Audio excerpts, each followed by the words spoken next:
Jai trigger tsunami and left sickness, danger valley.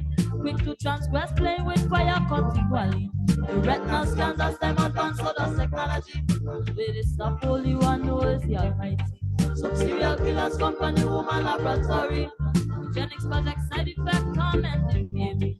Medicinal bag of chips with baby greedy dummy. Marionette at the money, the money power hungry.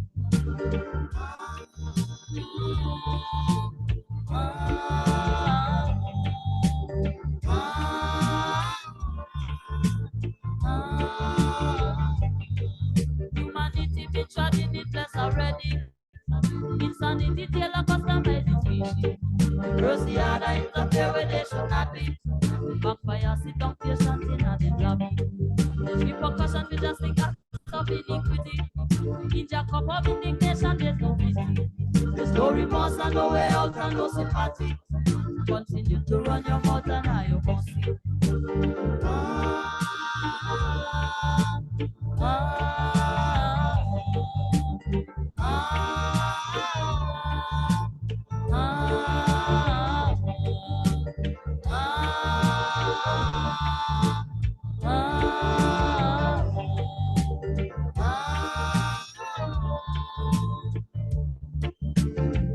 By the Antichrist, but all of them don't set suppress with your people life, safety wise, money wise, you itch it to be destructive, never have nothing good to give, blatant with your negative, pull away, pull floating, wickedly inquisitive, my life is a prerogative, don't need to be instructive, don't try to tell me how to live, their vision is so distorted, their mission was interrupted, turn coming down and them, you don't get your moment of fame. Things they call and I go God, million act up and try it to be God. Set up that anti-life of illusion and invited the whole world to them yard. Subliminal messages intruding so rude when invading the thoughts. One go silence the lamp, but the lamp protected by lion.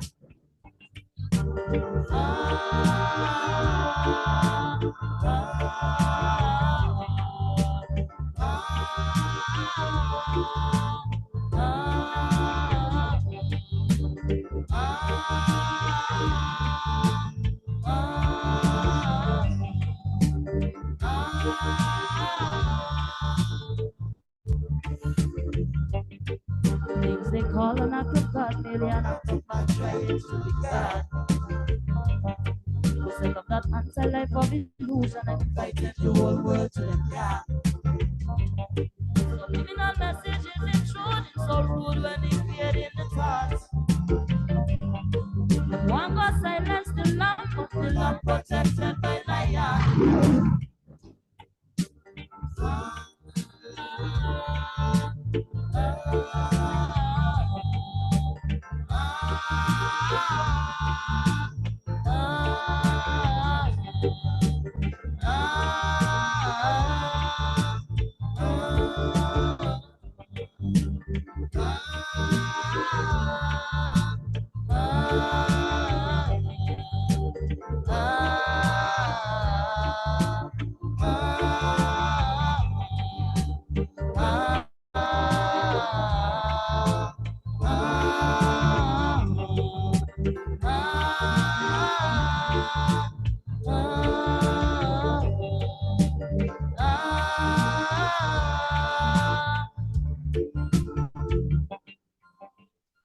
Shalom, shalom, shalom, Mishpachah. Shalom, and welcome to another Friday Night Live.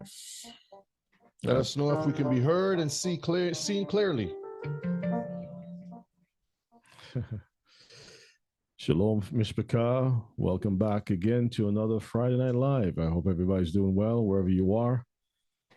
I am back in town here with the Mishpachah and grateful to be back. Thanking the Most High for his love and his mercy, which endures forever. I hope everybody's doing well in the chat and that your day has been going well. Okay, so we're looking for the numbers to get a little bit higher here. Maybe if we just wait until everybody's in the room before we get started. Yeah. It will be all night. Mishpachah, we're going to have to do this the old-fashioned way. with the tent meetings, back in the days of the Billy Grahams and stuff. You go out and invite a friend. Go out and get a friend. Get a friend, call your neighbor, right? Well, welcome back again, family down in the Caribbean. Shalom and happy Friday Night Live. And also happy New Moon Day. For those of you who remember, the sighting of the moon was last night, and we sounded the shofar today. We're so grateful to our King. Yeah. Happy New Moon Day. Happy Friday Night Live to the Mishpachah throughout South and Central America, here in these divided states of America, across the border in Canada, over in the UK, in Africa, Europe, the Middle East, and every island of the sea. We greet you all by saying shalom, shalom, shalom. Yes, shalom. Yeah, shalom. I hope that everybody is doing well. And I know you all are coming in. And if there's anyone who is new for the first time, welcome. And thank you for being here. So we have another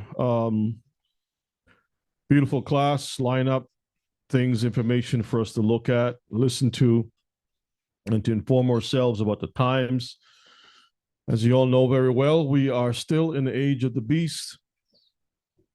They are moving rapidly with a lot of different things, and you have to be aware of it. I was watching a video where, I forgot who sent it to me. I don't know if it was y'all who sent it to me. Anyway, but they got these mahi fish. Yes.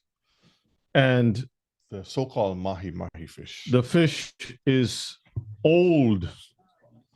And so they send it through a processing plant, and they take a knife and they start to clean up the surface of the dead parts that don't look so good. Fill it off and then they run it through a machine that sprays it with a type of a dye to make the thing look fresh, and then they package it and sell it. You can call that made in China.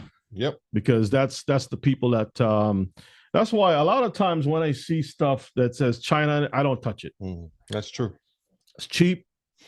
It's unhealthy. It's not for us.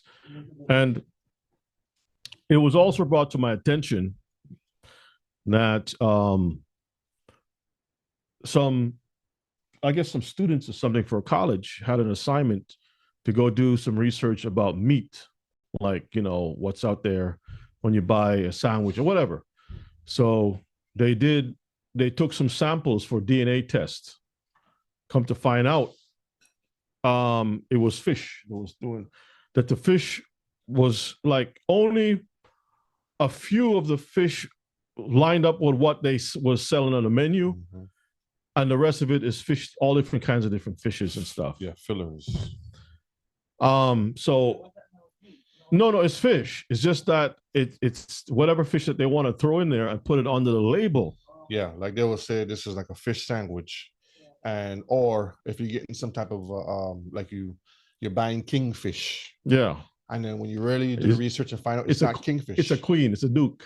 You get the duke. It's something else that they label as what it is. So they're mislabeling it and selling it. And they've been doing it for years though. Like they would say they have tuna, but they've been having dolphin. And this is from China again, Mishpachah.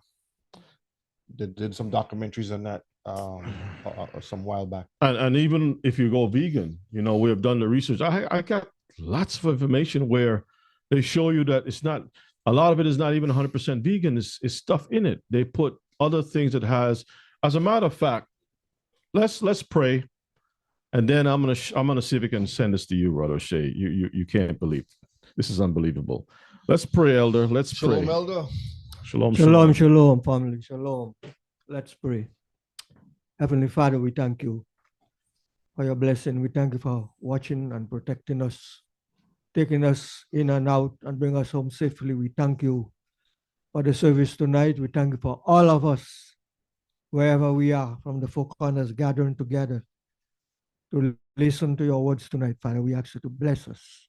Allow your spirit to be present in the service tonight in every heart. I thank you for our teachers, Brother Yona. Father, we ask you to bless him. Brother O'Shea, likewise, Father, as they come together, we pray that I may speak to them, through them, for them, and let your spirit give them the strength and the courage that your words will come out fluently, that all of us will hear it, and we say thank you. We pray that thou may have mercy upon us and give us a good evening tonight as we listen to your words, because we thank you. To your son we pray. Amen. Amen. Hallelujah. Thank you, Elder.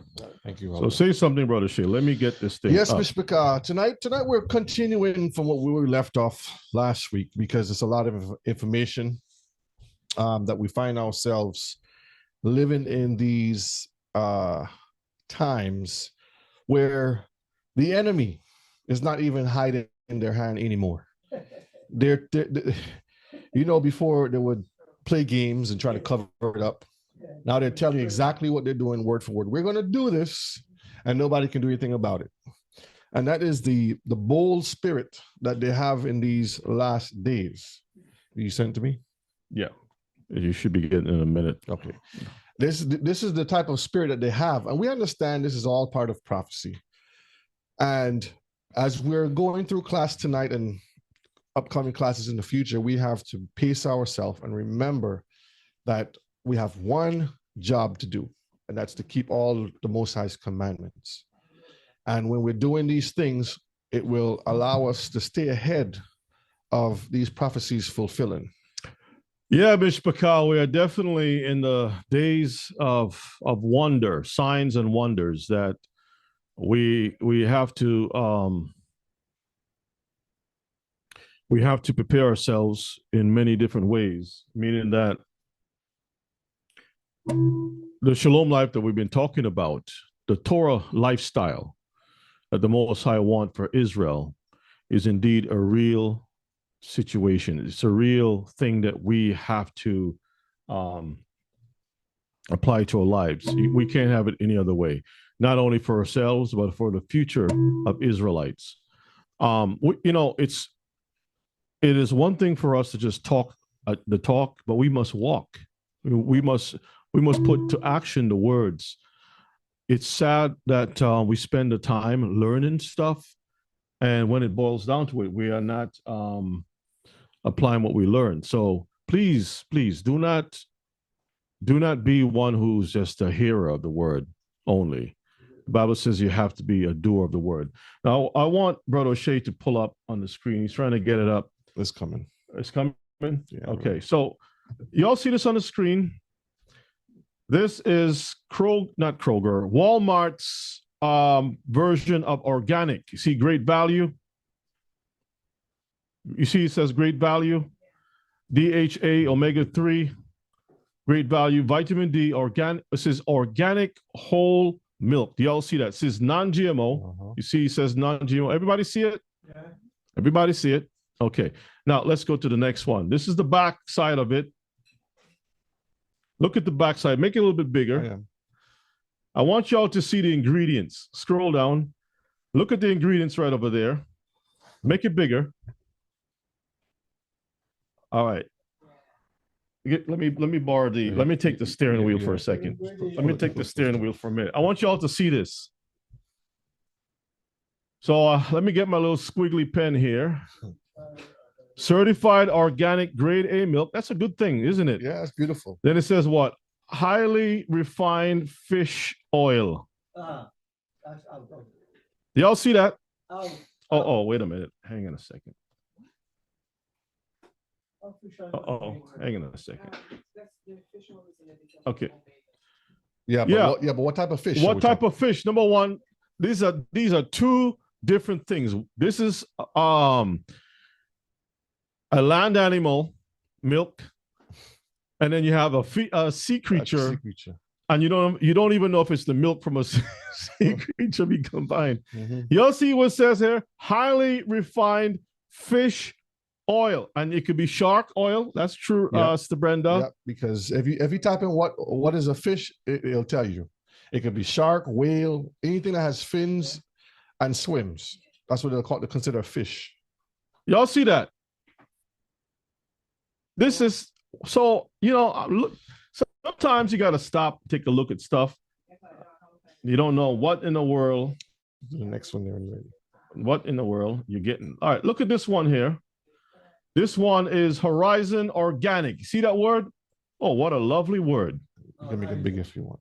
That's fine. Horizon Organic DHA omega-3 supports is supported. That means that the brain is not as good as it used to be. Yeah, so you need support. Yeah, you need support. Your brain needs support now. Yeah, you're handicapped. Your brain is not as strong as it's supposed to be. And if you notice, it says right here, non-GMO. You also, oh, why is this thing doing that? It doesn't like me so much. I don't know. You don't like me so much. All right. Y'all see that? USDA organic. All this beautiful packaging. All right, let's take a look at the back, Mishpaka. Let's get to the behind.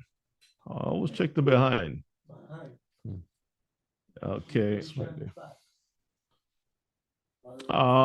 Look at this right here. Look what it has in it. Okay, where's my tool? Right here. You can't see it? Okay, hang on a second. Why is this thing? I'll make it bigger. Hang on a second.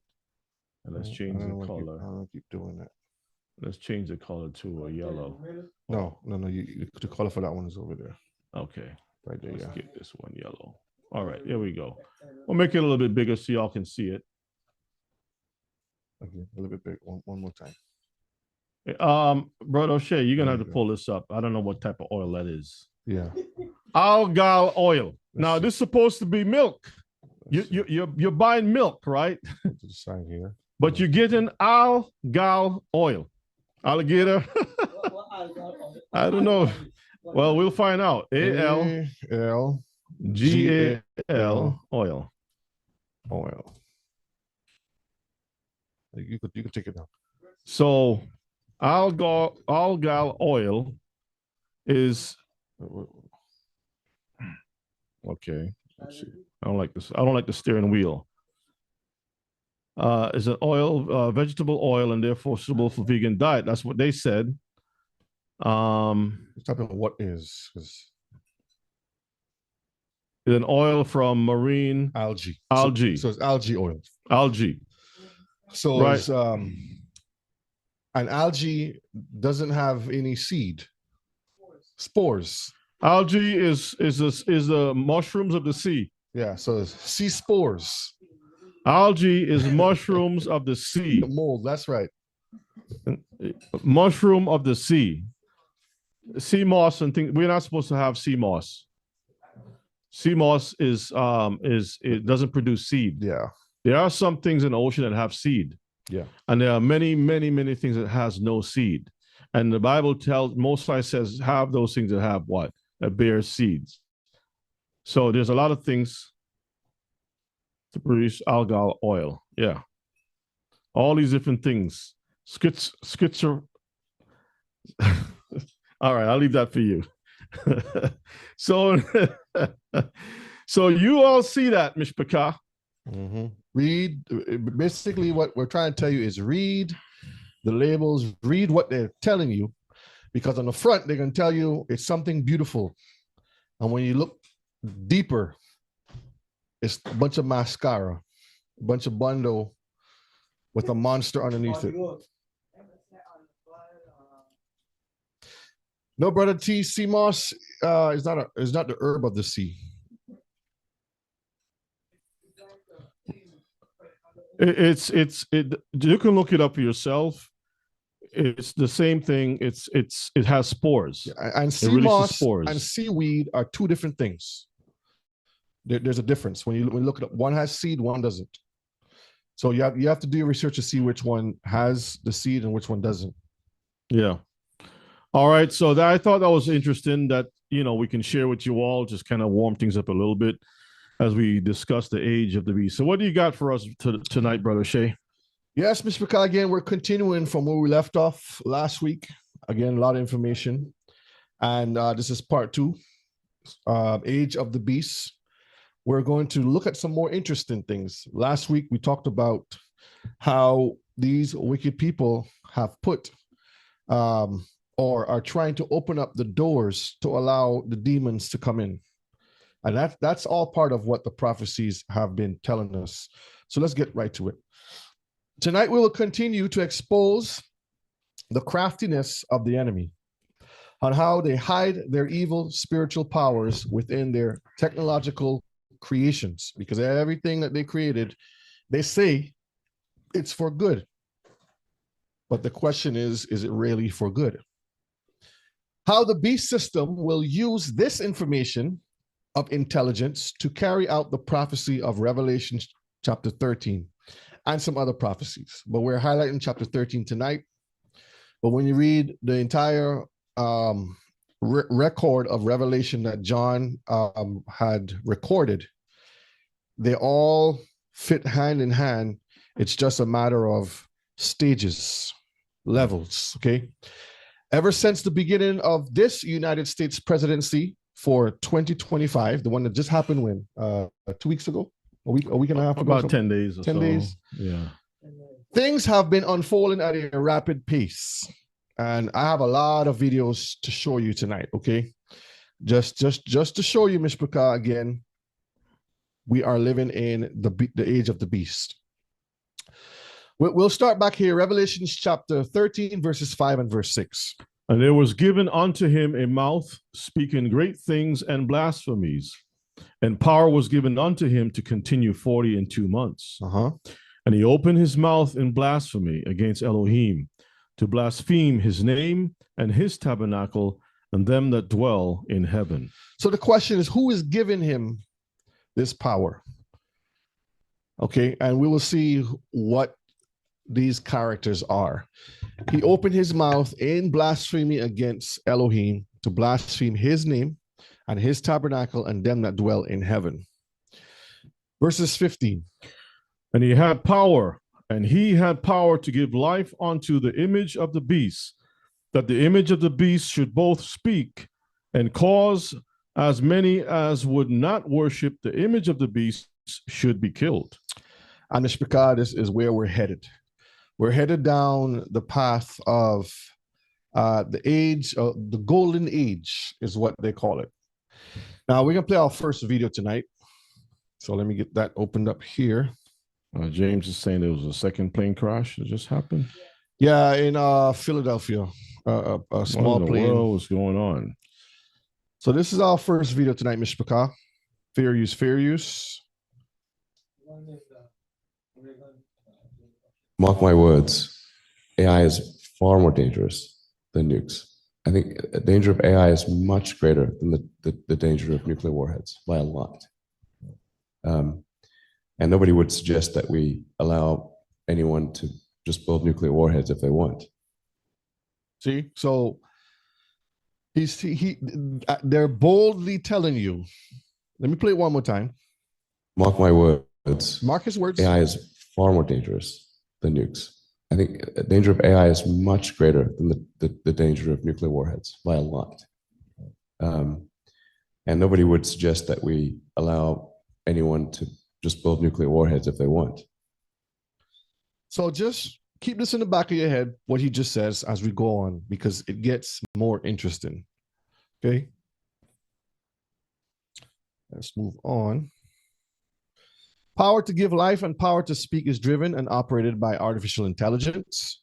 Innovation of technology and biometrics are pivotal to the function of this right here, okay? So they're doing a complete package to bring about this image, to give it life. Stargate is the idea of creating the ability to travel between worlds or dimensions. It is a doorway or a gate to another realm. This is what they're trying to do. Open up portals. And we're going to see how they're combining all their forces together.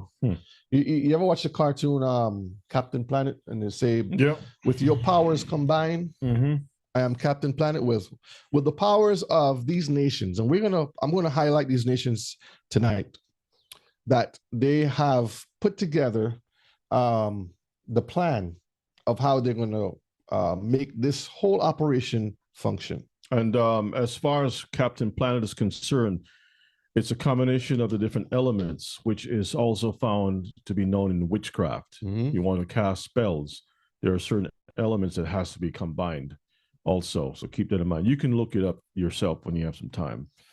Yep, and that's also with the avatar and all those other things too.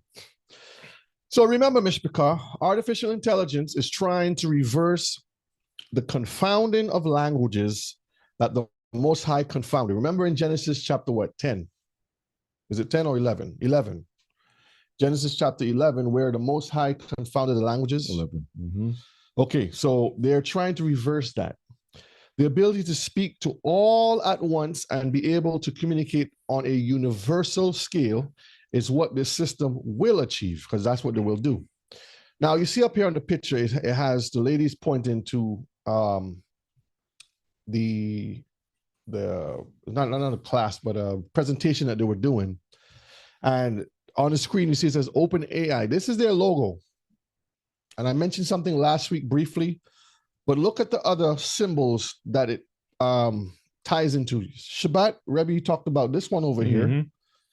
And all of these connect. That's the Kabbalah one on the right. And this is the tree of life that they talk about. Same Kabbalah stuff.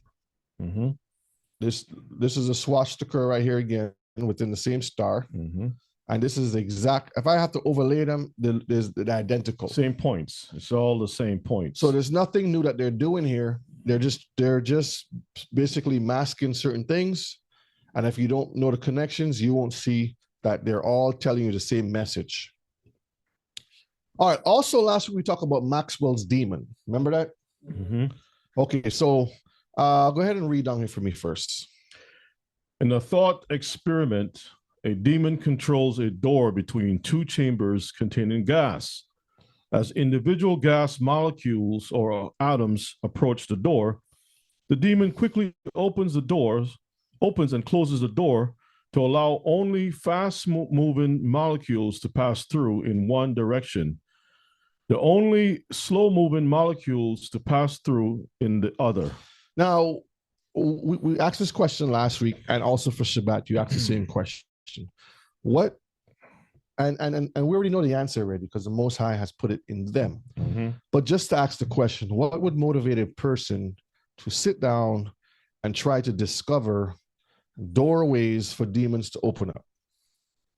It also goes to show that the ways that we thought was the only way demons can come through, that's long gone. There's so many different doorways in music, in the technology, on paper, in books, media, you name it. Demons, they got so many different doorways, even in, as you can see right here, when it comes to science. And again, one of the things that they have said is that science is nothing more than magic. Magic is science unexplained, and science is magic that is explained. Yep. I'm going to play the video I played last week, the short one about this right here. But before I play that, I'm going to read this part over here. Maxwell's demon is an imaginary creature that the mathematician James Clerk Maxwell created to contradict the second law of thermodynamics. Suppose that you have a box filled with a gas at some temperature. This means that the average speed of the molecules is a certain amount dependent on the temperature. Now, let me pull up this video here. This is an illustration that they put here where he's standing on the shoulders of the demon. Now, you know, what is interesting is that they could have said Maxwell, instead of saying Maxwell demon, they could have said Maxwell's fairy. Well, we know fairy is still a demon, right? Yeah. They could have said Maxwell's angel, Maxwell's messenger, who opens the door, or Maxwell's butler. His motivator or something. Or his butler that opens and closes the door. I mean, why choose the word demon? Out of all of words that you have, you decide to choose the word demon. Yeah. All right, let's look at this video again.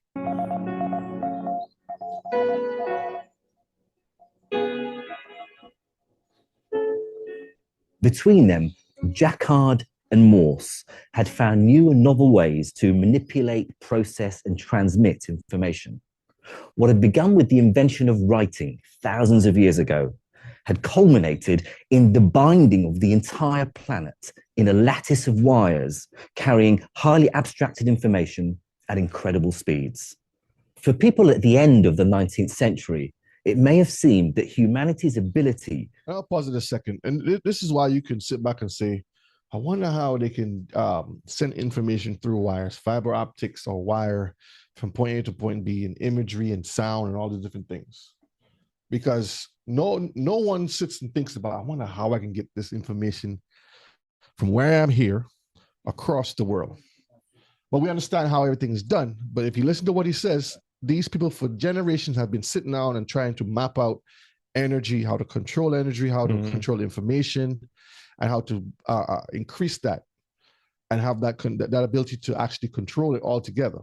And also, there are ships who have spools of cable, fiber optics cable or different data cable that they join together, huge vessels, and they drop it into the ocean. And it sits on the ocean floor. So the ocean is not a virgin. It's contaminated with all of these different things, bridging one continent with another, and it runs all over the world.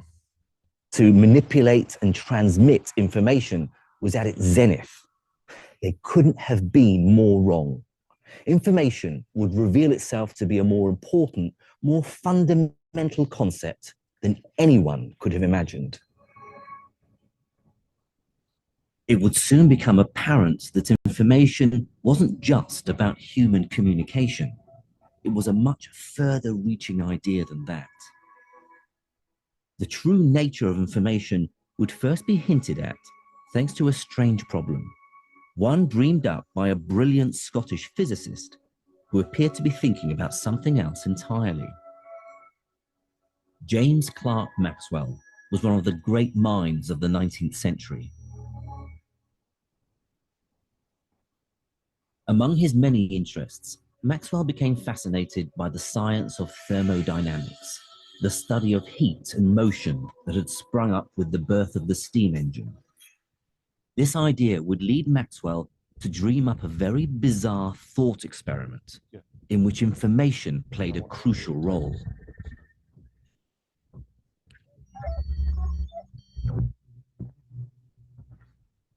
Maxwell theorized that simply by knowing what's going on inside a box full of air, it would be possible to make one half hotter and the other half colder. I'm trying to refresh your mind. Think of it like building an oven next to a fridge without using any energy. And like I said last week, when you put hot and cold together, it causes an explosion.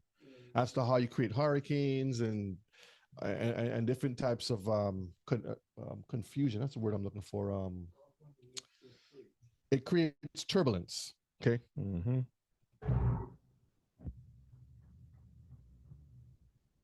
It sounds crazy, but Maxwell's argument was extremely persuasive.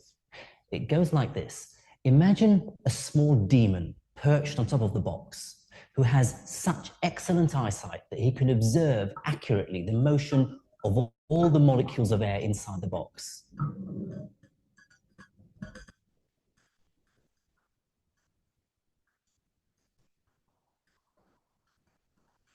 Now, crucially, he's in control of a partition that divides the box into two halves. Every time he sees a fast-moving molecule approaching the partition from the right-hand side, he opens it up, allowing it through to the left. And every time he sees a slow-moving molecule approaching the partition from the left, he opens it up, allowing the molecule through to the right. That's all we need for this video. I just wanted to show you again. Right. So the fast-moving molecule, he moves it from the right side to the left. Mm-hmm. The fast-moving, the one with the energy, with the strength, he move it from that area and move it into the left side. Reverse and everything. The half-dead thing, he moves that from the left side to the right side. Mm-hmm. But okay, all right. Think about that too, because it ties in with the other videos we're going to see, okay? And if you look at this right here, you know, growing up, Ema always telling me she don't want me to have no imaginary friends. Because children, when children, I have an imaginary friend, and you talk, what are we talking about? And the world condones that. Oh, let them have their little friend they want to talk to. Who are you talking to? Eventually, something is going to show up with that name and have conversation. Pull up Genesis chapter 11. Something that caught my attention while the guy was talking at the beginning. I think it's important for us to go at that again, because what he mentioned is about the importance. People didn't realize how important information really is. Now, when you look at chapter 11, go down just a little bit. Okay, verses 1 first. Verses 1. The whole earth was of one language and one speech. One. The word one, or achad, is very important. That means that the people were unified, right? Scroll down, verses 4. And they said, go to, let us build us a city and a tower. Isn't that what they're doing today with technology? Towers and the cities, the smart cities and the towers and the different things, cell towers and all kinds of information towers. Building the Stargate right now. Stargate, satellite is like a tower too that goes up into heaven, whose top may reach unto the heaven. That's the satellites and whatnot. And let us make us a name. And that's important because they want to preserve themselves, right? Lest we be scattered abroad upon the face of the whole earth. Verses 6 is verses 5, the most I came down and saw what was going on.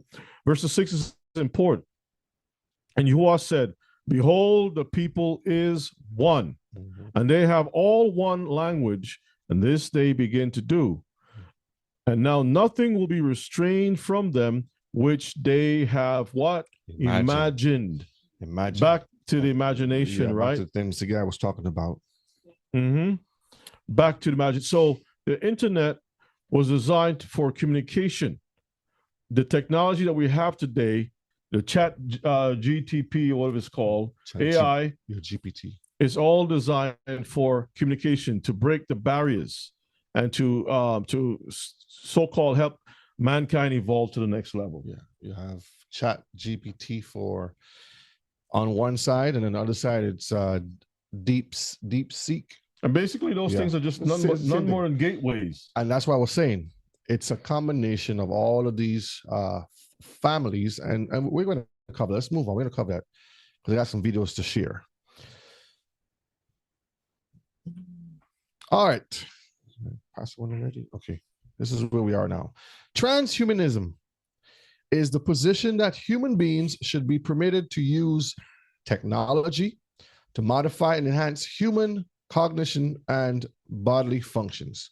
So let me pause a minute because I'm gonna come back to this slide a minute. This is very interesting.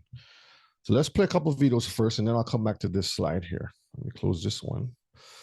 All right, let's look at this one right here. It's my honor to welcome three of the world's leading technology CEOs, and together these world-leading technology giants are announcing the formation of Stargate. What if I told you that a single announcement has just set the stage for one of the most ambitious projects in human history? OpenAI, backed by tech giants like SoftBank, Oracle, and NVIDIA, has launched what they are calling the Stargate Project. This initiative isn't just big. Remember these movies, Mr. Carr? Okay. Big. It's $500 billion big. That's $500 billion invested in creating a centralized AI infrastructure designed to unlock the potential of artificial general intelligence, or AGI. The announcement was made at the White House with President Trump, OpenAI CEO Sam Altman, and SoftBank's Masayoshi Son standing shoulder to shoulder. That's the three frogs. Altman even right called there, it the most spirits. important project of this era, while Son described it as the beginning of a golden age. This sets the tone for what OpenAI envisions as not just a technological leap, but a transformation in national security, healthcare, and economic growth. But what is the Stargate Project, and why is it being compared to historical milestones like the Manhattan Project and the Apollo program? Let's break it down. At its core, the Stargate Project is about infrastructure, AI infrastructure to be exact. OpenAI is partnering with tech heavyweights like Oracle, NVIDIA, and Microsoft to build cutting-edge computing systems in the United States. Their ultimate goal? To develop AGI, AI that can outperform humans at most economically valuable tasks, and, eventually, artificial superintelligence which surpasses human capabilities altogether. But this project isn't just about technological ambition, it's about scale. The first construction site is already underway in Texas, and Altman promises this initiative Right will behind create Brother Mike's hundreds of house. thousands of jobs while reindustrializing the US economy. This isn't just a tech story, it's an economic and geopolitical one. And if you're wondering where this $500 billion is coming from, SoftBank is taking the lead as the primary financial backer.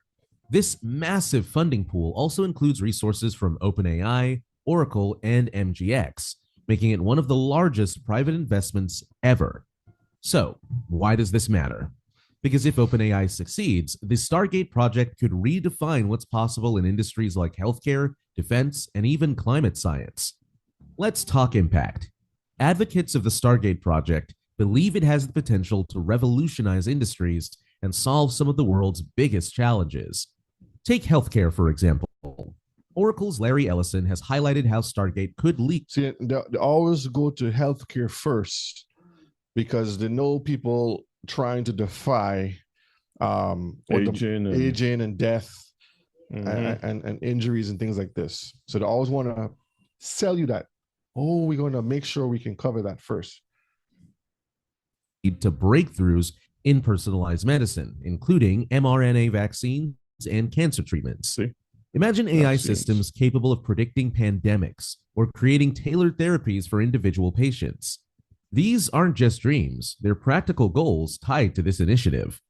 Beyond pause for a second. If they want to, like you have a dam, a dam is to help control the flow. You're not just using it for electricity, but you control the flow of water, right? Well, with this type of technology, they can control the flow of mankind. Yes. In the sense of how many people we need to have by the next 10 years and how many people we need to reduce in the next 10 years or whatever the case may be. So with all of this information, control with pharmaceuticals, medicines, whatever the case may be, they can control population growth, reduction, you name it, like a dam. They can use this technology to control life on this earth. Yeah. And so everything will be controlled. Just think about it. Information, food. Because if you put certain things within the human body, they know how it can affect and what we can release to reduce the population, like the vids, you know what I mean? Yeah. So we can reduce the population. If we want to reduce the population in certain countries, we know what what buttons to press, you know what I mean, to get that. Exactly. Yep. The project promises to drive economic growth. By building centralized AI infrastructure in the United States, OpenAI aims to spark a new wave of industrialization. The job creation alone is expected to be massive, with benefits rippling across multiple sectors. This isn't just about building better AI, it's about using that AI to build a better economy. And let's not forget national security. In a world where technological dominance often translates to geopolitical power, the Stargate project positions the US as a leader in the global AI race. Proponents argue that this kind of centralized investment is essential for maintaining a competitive edge against nations like China. But not everyone is convinced, and that brings us to the other side of the story. For every supporter of the Stargate project, there is a critic questioning its necessity, cost, and direction. One of the most vocal skeptics is none other than Elon Musk. Musk, who co-founded OpenAI but has since parted ways, claims that SoftBank, the primary financial backer, has secured well under $10 billion of the $500 billion needed. He's taken to his social platform X to voice his concerns, sparking a heated back and forth with Sam Altman. Funding isn't the only concern. Critics argue that OpenAI's approach is outdated and overly reliant Move here to this part here. Okay, right here. manufacturing and tech sectors. This ties directly into national security priorities under Trump's administration, emphasizing self-reliance and global dominance. Proponents argue that controlling the next wave of AI technology isn't just about economic power, It's about safeguarding America's role as a leader on the world stage. And that's the important part there. Now let's go to the other video here now. This is another perspective of it also. Imagine you could live forever, or maybe go back in time and You look ask like a your sodomite. parents, It's a grandparents. sodomite. Pull it back again. It's a sodomite. Imagine you could live forever, or maybe go back in time and ask your parents, grandparents, great-grandparents about their lives, their experiences. Well, that's now a possibility thanks to a new concept called Storyfile, and it's powered by, you guessed it, AI. Take a look.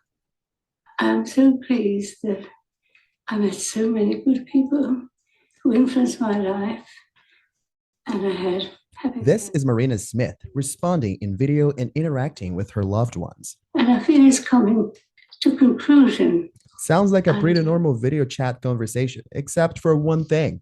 This is her funeral. The video you see here is generated by AI. And I've seen my sons doing great things and leading. She was the mother of Stephen Smith, creator and CEO of Storyfile. My co-founder and wife were concerned about the preservation of Holocaust survivors. How do we ensure that important piece of history is preserved for future generations? We wanted to be able to have a conversation with the past. I hadn't planned to bring my mother's Storyfile to her funeral. We buried her, and then everyone got around and was saying beautiful things about her. And towards the end of it, I said, I'd love to ask Mother a few questions. I said, everybody just, there's Marina. And her smile and her personality, the one that everybody was missing in that moment. What's your story? My name is Hank Thomas, former Freedom Rider.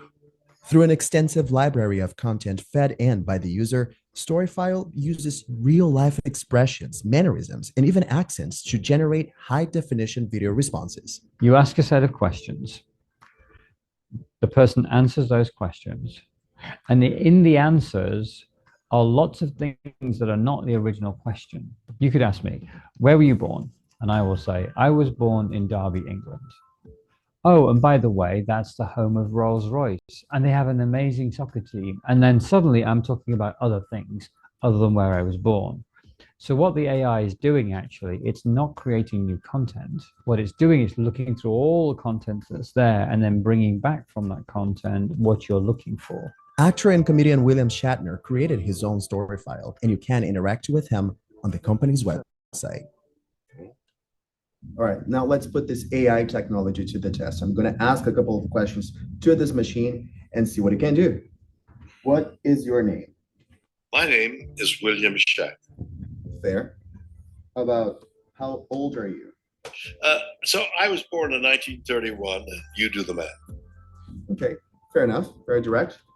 Let's try something more complicated. How about, what do you think about AI technology? This whole thing is the future. To be able to ask a favorite person, present day. No, that's impressive. Even now you might be wondering, how safe is it? Every Storyfile is private by default. They always tell you it's private. Share it. There's a link, you can put it on your Facebook if you want. Everybody can share it. But we assume that it's private so that you've got the confidence to be able to speak about those things that are intimate and personal. As for what the future of AI looks like, what we have seen in the last 6 months is so revolutionary and so fast, breakneck speed fast. I can't predict what's going to happen at the end of this year, let alone 5 or 10 years from now. Smith also pointed out that just like all new technology, there will be a learning curve all across the board, from the music and film industries to the news industry. All right, that's all we need from him. I want you to pull up 1 Samuel chapter 28 and verses 6. We'll start from there. Just read a few verses. That's the book of 1 Samuel chapter 28. We'll start at verses 6. And when Saul inquired of Yahuwah, Yahuwah answered him not. Y'all see that? Didn't answer him. Neither by dreams, nor by Urim, nor by the prophets. Then said Saul unto his servant, seek me a woman that have a familiar spirit, that I may go to her and inquire of her. And his servant said unto him, Behold, there is a woman that have a familiar spirit at Endor. Now, he didn't tell his servants that his intentions was to bring up the prophet Samuel, or anything of that sort. Verses 8, and Saul disguised himself. Remember, the people says, assume that it's private? Yep. Okay. Disguise himself so that they would hide or they lie to you, and put on other raiment. And he went, and 2 men with him, and they came to the woman by when? Night, in the dark. And he said, I pray you, divine unto me by the familiar spirit, right? Mm-hmm. And bring me him up, whom I shall name unto you. So that's putting information in. And remember, the AI is about putting certain information in, Collecting, and then you can have a conversation. So remember, the woman is in the grave, but they're trying to bring her up to speak as if she's speaking to them at her own funeral, right? And they keep calling it advanced learning. Mm-hmm. That's right, Brother Barry. That's digital Ouija board. Okay. And the woman said unto him, Behold, you know what Saul have done, how he have cut off those that have familiar spirits. Now, the funny thing is, this woman is interacting with a demon, right? To let her know what's going on. But she didn't even have the information to know that Saul was in disguise. That's to show you how useful her power really is. Like, you're supposed to be able to know that this is Saul setting you up, right? Okay. How he had cut off those that have familiar spirits and the wizards, because remember, in technology, they call you a wizard, a science whiz in tech, right? Out of the land. Wherefore, then layest you a snare for my life to cause me to die? You're trying to set me up. And Saul swore to her by who? Who did he swear by? The same one that didn't talk to Saul. The Most High wasn't talking to him, but he's swearing by the Most High, saying, as you all live. He's not going to swear by the demon. He can't. Remember, he didn't ask the lady, can you inquire of the Most High that I can talk to whomever I give you the name? He's inquiring of a familiar spirit that is a demon, but he's going to swear by the Most High. The Most High and the demons they're not friends, right? They're not friends. As you all live, if there shall no punishment happen to you for this thing. Now, remember, she doesn't know that this is the king. How can you guarantee me that I'm not going to get any punishment, right? That's the same Only thing. the king can guarantee that. That's the same as how the devil told Eve, you shall not surely die. Exactly. It's a lie. Then said the woman, whom shall I bring up unto you? And he said, bring me up Samuel. And the woman saw Samuel, and she cried with a loud voice. And the woman spake to Saul, saying, why have you deceived me? For you art Saul. But anyway, let's get down to the part I want to get, verses 14. And he said unto her, what form is he of? And she said, an old man cometh up, and he covered himself with a mantle. And Saul perceived, in his mind, he's thinking, it didn't say that was Samuel. Yeah. He says, oh, that must be him. He perceived, because he put a disguise. What do you expect to have? If you're tricking yourself, don't you think somebody's tricking you too? Right? The spirit is tricking him also. Yeah. That it was Samuel, and he stooped with his face to the ground and bowed himself. That's worship. And Samuel said to Saul, why has you disquieted me to bring me up? And Saul answered, I am sore distressed, for the Philistines make war against me, and God, Elohim, has departed from me and answered me no more, neither by prophets, nor by dreams. Therefore I have called you, that you may make known unto me what I shall do. So he knew what he was doing, because he went from dealing with the power of the Most High down to this mess here. And he knew already that Samuel, when Samuel was in the flesh, never had anybody bow to him. That's the first thing. So the point, Mishpachah, is for us to see what these people are doing. There's nothing new under the sun. It is the same thing. They design something that they can have contact with spirits. So you're thinking that this is some computer are just figuring things out. This is something rigged with code that is all demon, because they're telling you, let's imagine there's a demon sitting on top of this box. Imagine there's a demon. There are demons around. What do you mean imagine there's a demon? Yeah, they know. Anyway. All right, I'm gonna play this other video and then we'll get back to the transhumanism part. Absolutely. All right, here we go. March 16th, 2018. The U.S. government's Defense Advanced Research Projects Agency, commonly known as DARPA, announces a bold initiative to develop what they call next-generation non-surgical neurotechnology. It is designed to allow the human brain to directly interface with machines. We know that DARPA is exploring human-machine interfaces that include direct connections between the brain and outside systems. That's been now check this out. He just says that they're trying to merge the human with the machine, right? What is AI? It's a machine. Artificial intelligence with the machine. So they're gonna bring all together. If you think about it, you have artificial intelligence coming into the machine. That's what you have to call the computer. And then you have the human with the machine. That's called what? Biotech. Mm-hmm. And then when you put all together, then you'll have this whole thing, transhumanism. They have something called electrical prescriptions, RX, and it says work begins to support self-healing of body and mind and different things like that through these programs. Mm-hmm. From the beginning of DARPA's information technology mission, and it continues to this day. DARPA has created some of the most influential technologies of all time, things that we use and take for granted every day, including the project that became the internet. They've created self-driving cars, stealth technology, GPS that fits in your pocket. That's DARPA's specialty, to imagine the future and create it. Imagine again.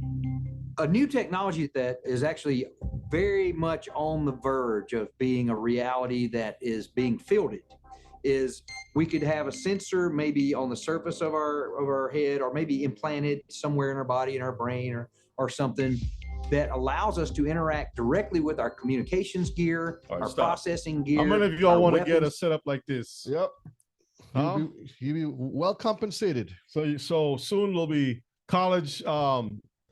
DeVry will be opening up some courses that you can go learn how to plug things to people's brains and stuff. Right? Plug and play. Plug and play. How many of y'all want to do that?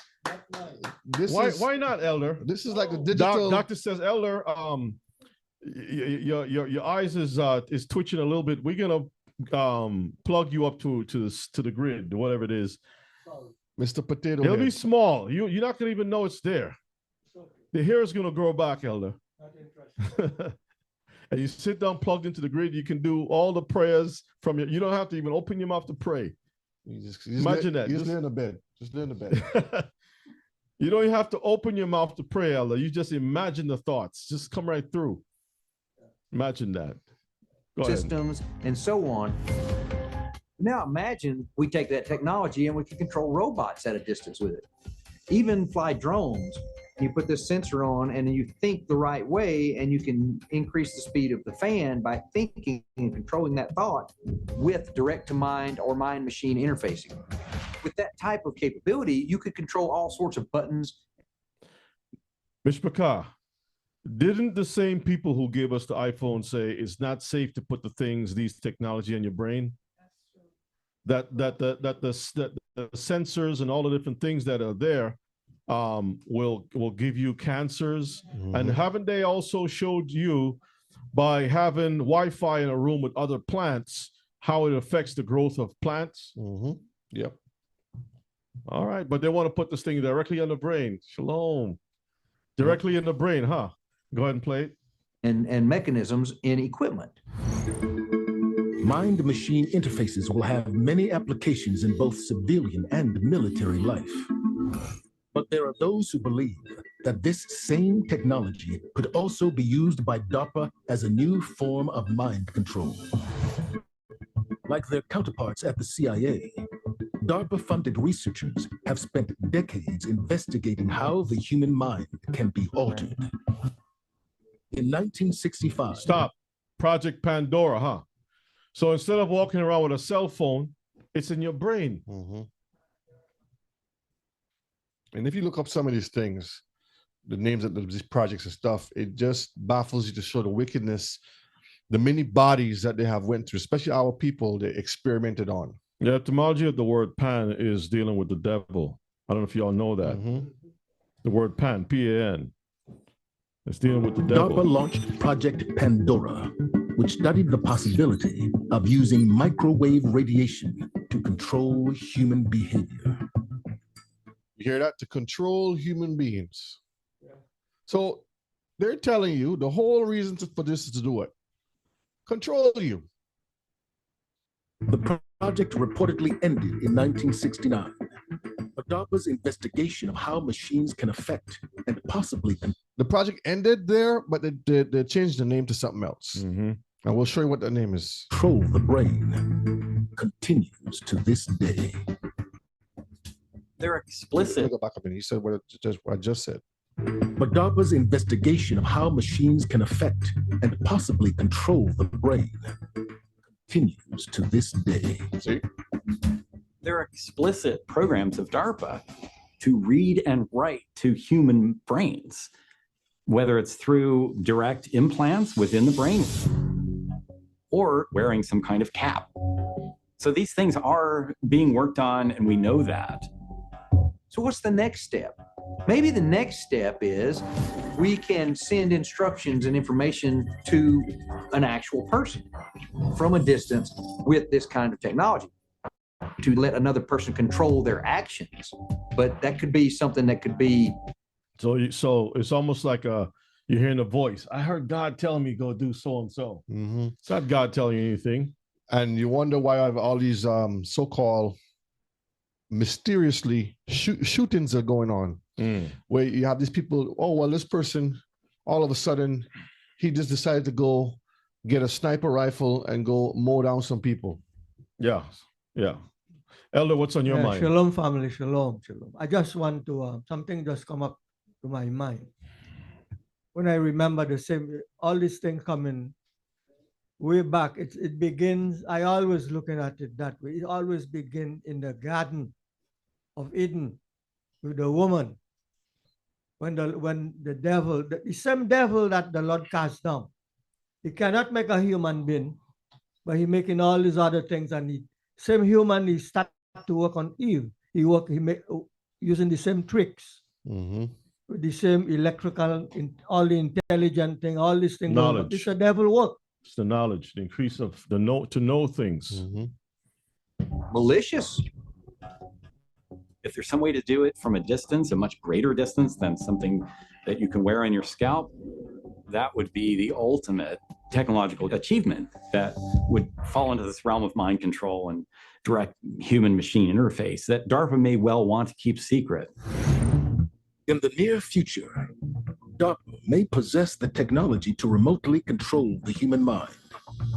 But as concerning as that may be, according to some scientists, a more permanent kind of mind control technology is looming. And it involves... I got a question, Mr. Picard. If they want to put things in the human brain, when do you think it'll be the more feasible to accomplish that? What was that, Ima? That's correct. What do y'all say about that, Mr. Picard? I heard Ima. Birth. There you go. Because why, Ima? Have access to it.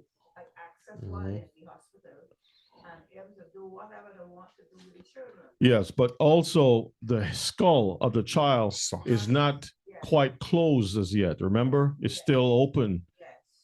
The head is still soft, so they can implant. They can make an incision, and they can implant a lot of things at the birth of a child. There's something called Order 66. If you ever watched Star Wars, Order 66 was something that they put in there where the clone soldiers, when a certain message went out, they switched from being normal and good and carried out the execution of destroying a certain set of people. So just think about that. Modifying the human brain by altering the human body's DNA. The future of mind control, and the future being right now, because these experiments are being done, is using gene editing tools. And one of them would be CRISPR. The way it works is take the CRISPR, which are these short alternating repeats of DNA. You put that together with an enzyme called Cas. And so you take the CRISPR that you want to use, and you put these pieces together that can be injected and insert this DNA to certain areas of the brain so that we can change brain cells and turn you into something you wouldn't otherwise be. See, they're telling you. They are telling you exactly what they're going to do and what they're practicing. That's why they study like jellyfish and certain creatures that communicate on different types of frequencies. So they studied the biological makeup of these creatures and then tweak those things so that the brain cells can, because then you could take the body's own system and reconfigure it that it can become a little antenna to receive information and maybe even in some cases transmit a little bit of information, but mostly to receive information so that it can be controlled. You remember back in the day you had something called cassettes? Yes. And if it passed next to a magnet, it would erase information in it. And you could record stuff and you can play stuff. That's what they're trying to do, be able to program you and put you in situations that control So in this you. way, gene editing technologies like CRISPR really form a definite basis for future mind control. These are things that DARPA has investigated. Every technology has the potential for good or evil, and who defines what's good and what's evil, and who uses it for what purpose. These are all questions that have been asked about everything from rockets to self-driving vehicles. We still don't have a good handle on the ethics of various technologies that we use. Technologists tend not to be so concerned with the ethics.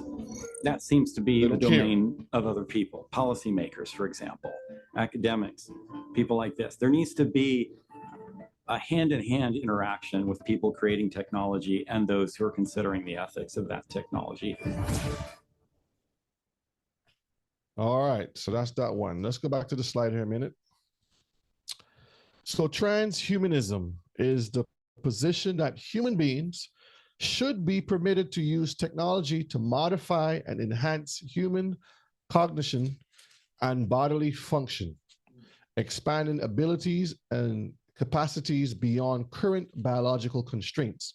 So the Most High say, this is how much you can do this. Man says, no, we can do more. We want to go above and beyond. We want to allow you to now see in the dark. So they'll go and splice eyes from owls at night, take their genes, jellyfish and all kinds of stuff, and inject it. And now the baby opens eyes and the baby can see in the dark, see objects moving in the dark, and so forth. Many prominent people in the tech industry have talked about the increasing convergence between humans and machines in coming decades. For example, Elon Musk has reportedly said he wants humans to merge with what? AI. Isn't that the same guy who says that AI was dangerous? Yep. The same guy that says it was it's worse than nuclear war. Yep. Let me play it again. And yet he's the one pushing for this. Yep. Mark my words, AI is far more dangerous than nukes. I think the danger of AI is much greater than the danger of nuclear war. But he said he wants to merge humans with AI, and he's saying it's dangerous. You see how these people think? All right, let's continue. That's Esau. To achieve a symbiosis with artificial intelligence. So they want to have that oneness. That's what they're trying to do. Oh, let's look at this other video here. A very interesting one. And we're going to start at the 5-minute. That's that spirit of Esau. Was it 5-minute? And let me see a minute. Give me 1 second. Yeah, Mishpachah, we can see what is happening. So let's start right. What is happening in this world? All right, let's start right here. Justification that he thought the average person can relate to. Remember, Larry and these other guys are all in on transhumanism. They Right. believe that transhumanism is the future. They want to be part of that transhuman transition, which is fundamentally anti-human. They believe that the human species will go extinct and will be supplanted by machine-based intelligence. And you better get on board with it now. That's basically their frame of reference. And who thinks like that, Mishpachah, to destroy your people and to be replaced by something else? Isn't the whole thing about life? But that shows you that they are all against life. They're all for death. Posted about this, and what I think it's fundamentally narcissistic. It is wrapped around the idea that somehow immortality can be achieved by uploading your consciousness or your soul onto some digital avatar, and then that will free you up to explore the universe and whatever other wonderful things they do. It reminds me of years ago. Remember, Walt Disney had his head cryogenically preserved. There was a period of time when the rich were all fascinated with cryogenic preservation as a way to deal with death, right? And their fear of death. And I think that transhumanism is the new embodiment of this. But in any case, I think Larry went off script. And what he recited was basically the Moderna business plan that failed. Remember, Moderna was almost broke before the COVID crisis hit, and it got basically subsidized and rescued by whoever was behind all of that. We could speculate. Certainly, Tony Fauci's Vaccine Research Center was part of that, but InQtel is funding new plants for Moderna, et cetera, et cetera. There's deep intelligence ties here.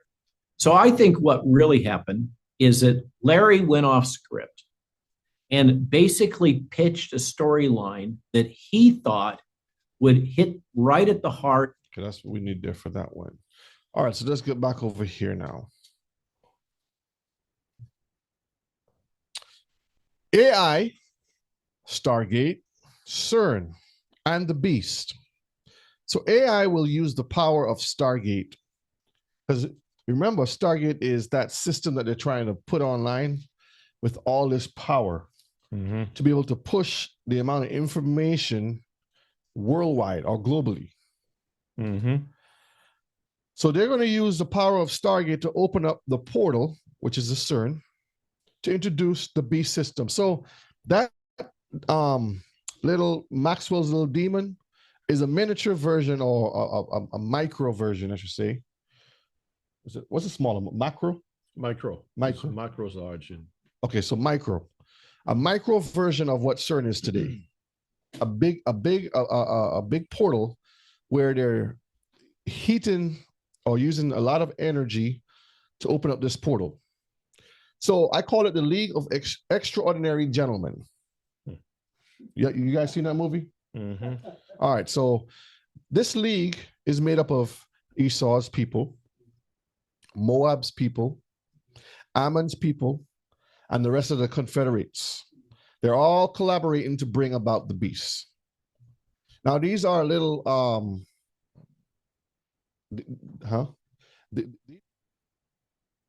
when you look at this right here, these are all basically examples of what they're doing here, how AI is paving the way to a transhumanist future. Maxwell's demon and the importance of intelligence. Show your face and AI tells you who you are. Is AI the catalyst to passport-free travel? TSA showcases biometrics and AI airport security. CERN aims to build 20 billion in the e-money to build a collider to unlock secrets of the universe. Then there's this company called Global Partner on artificial intelligence, where you have all these people right here come together to make this happen. And then lastly, to just advertise a few days ago about Stargate. Billions bid to corner what? Global AI capital. And you'll see it. Now let's look at another video here.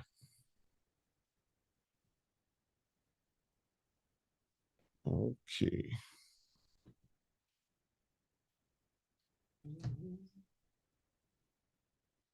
Thank you.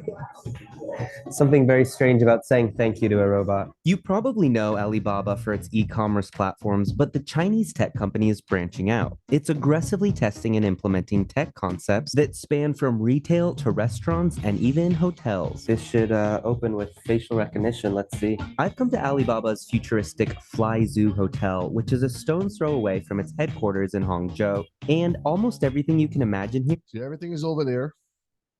Over there in China is what they're doing. They're creating these systems as a test before it becomes available on the market worldwide.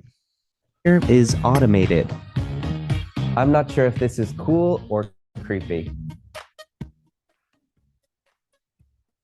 So the first thing I see is no counter, no couches, and this is it. This is the hotel lobby. You don't have a traditional check-in counter. You don't have a concierge checking in. Okay. Foreigners will check in here. A staff will come up and assist. But for Chinese nationals, they'll check in on the kiosks, or they can just check in on their phone if they actually have the app of the hotel. She's going to take my picture so that I'll be able to open the door and get access around the hotel. See that right there? This is just the hotel, but imagine this on a grand scale. This is why they get you accustomed to looking at your phone and always using facial recognition. A lot of our people gladly, I'm going to lock my phone with my face, not realizing that they're conditioning you. Okay, please do it. That's okay now. You can do that. That's it? Just like that? How do I remember, what was my room number again? I'll take a picture so I can remember my room number. Just use your face to open the door. It's okay. Okay, thank you. I feel a little bit lost without a key card or a receipt or anything like that. To access my floor, I have to scan my face in the elevator, and again at my door to access my room. Just like that, I enter my room. So wait a minute. So they're going to be upgrading the hotel rooms to scan your face so you can use a room. Yep. And if you don't, remember Minority Report?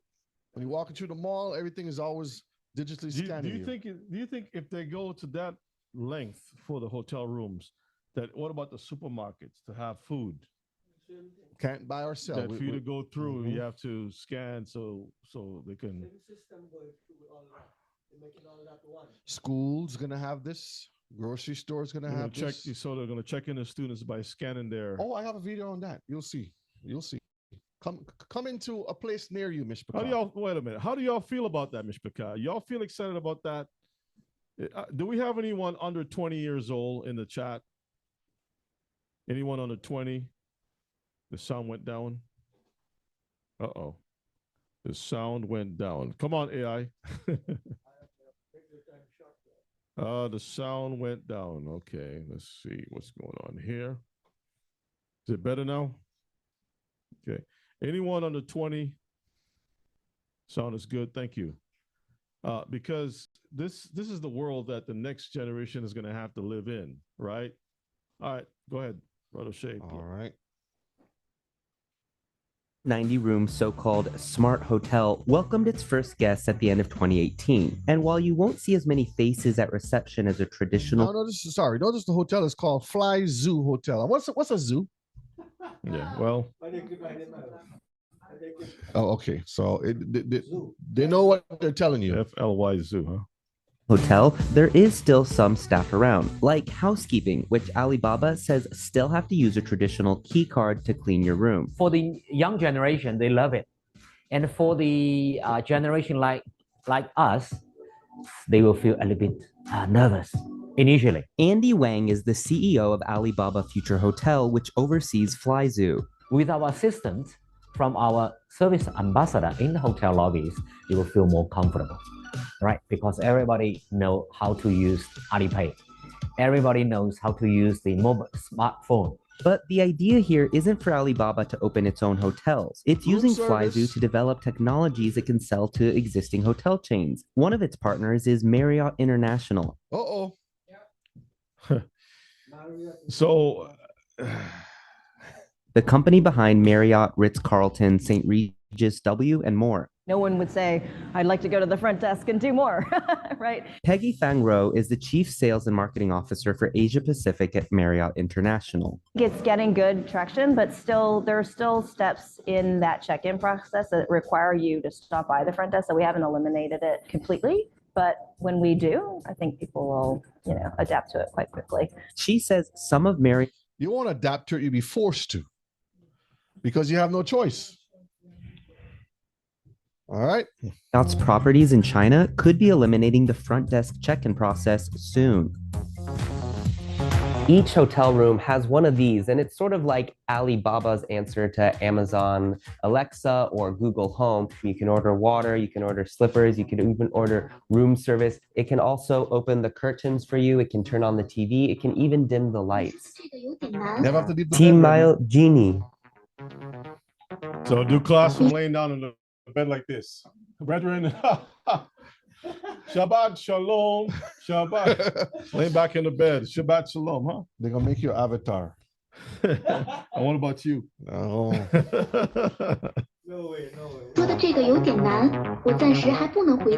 Well, some brothers will be happy about this because they can be the super Hebrew that they always wanted to be, knowing everything. Just plug that thing in the head and upload every single archaeological information.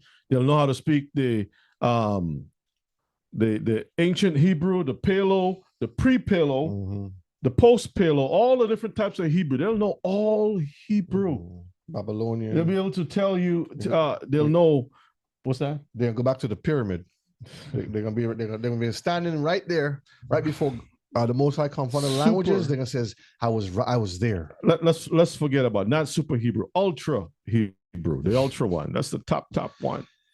Just because they have conditioned us in many levels. Again, they give you the VRs, right? The virtual reality goggles, and people are like, oh, this is cool.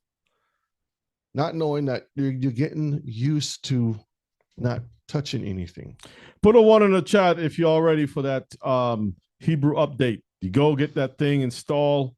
Man, you know how you will be so good at teaching. So you'll be so good at that, Mishpah. Think about it. All right, okay. She said, I don't understand what you're saying. Can you say it again? Many of those deliveries are made by these robot butlers, except for things like soups and ironing boards. This robot can call an elevator itself. It doesn't need to actually hit any buttons. And there it goes. Forget about your traditional hotel vending machine. Here you open up the Alipay app, you scan the QR code, and then it unlocks. And so let's say I grab unless this drink. Unless you get that device, you can't get a drink, huh? You can't get a cold milk with fish oil in it, huh?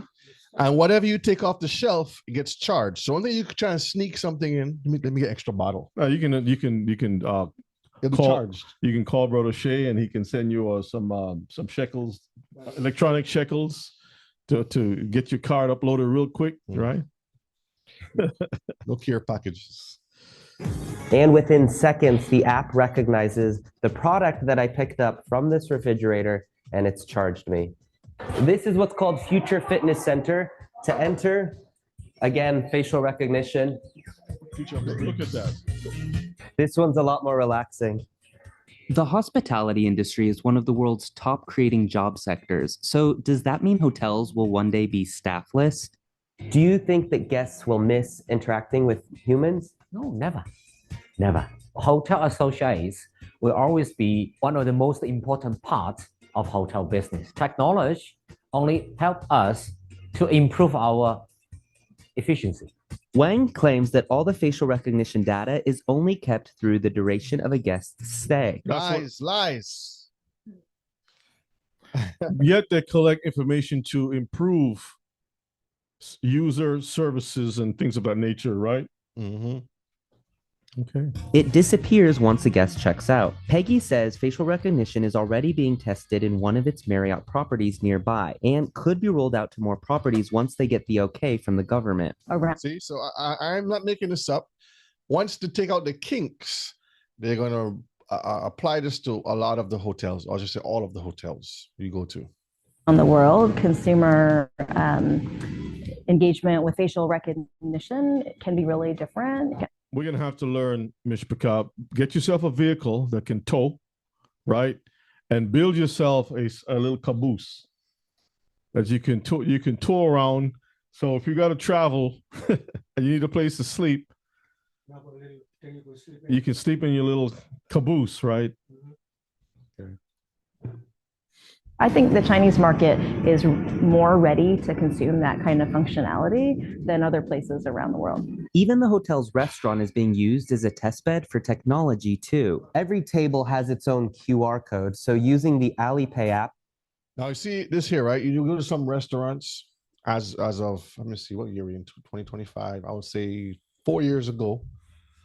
4 years ago, they started this. You go to some restaurants, there's a code that you scan and you can order. A lot of restaurants have that. Mm-hmm. I simply open the app, and then it immediately shows me the restaurant along with the menu. And from there, I'm ready to start ordering pork, chicken, fried rice. And just like that, I've ordered dinner.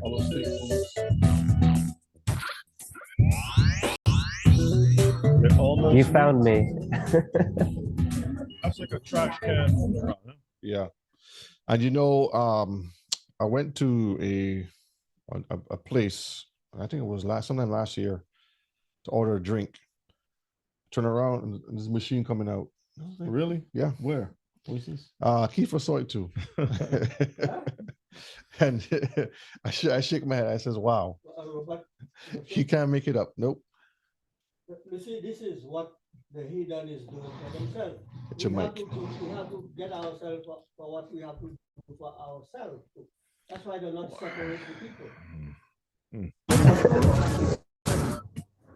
Thank you. Ah, there's more. So there's multiple layers. A staff member just served this lotus fruit, and when I asked why... That's a beautiful meal, isn't it? Look at that. That's a beautiful Starship food. Let me. I don't know what did he say it was.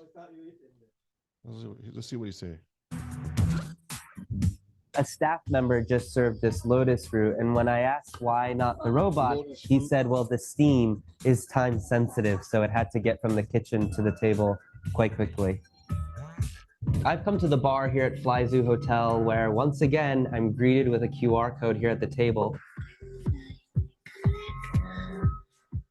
And unsurprisingly behind me, I see my drink is being made by, you guessed it, a robot. Hey. All right, that's all we need for that video. Look at that sodomite music. All right, for the children, let me see where this one is here. Let's see. All right, you asked about the school, right, Rebby? Here we go. Yeah, we want to know about the school. Here's the school. Here's the school rules. Where the screw at your head. Mm-hmm. 红色是表示你的专注力显示的很高。 Teachers at this primary school in China 蓝色是走神了， know exactly when someone isn't paying attention. 白色就是你可能跟网络还没有连接好。 These headbands measure each student's level of concentration. The information is then directly sent to the teacher's computer and to parents. China has big plans to become a global leader in artificial intelligence. It has enabled a cashless economy where people make purchases with their faces. A giant network of surveillance cameras with facial recognition helps police monitor citizens. Meanwhile, some schools offer... Who's moving to China?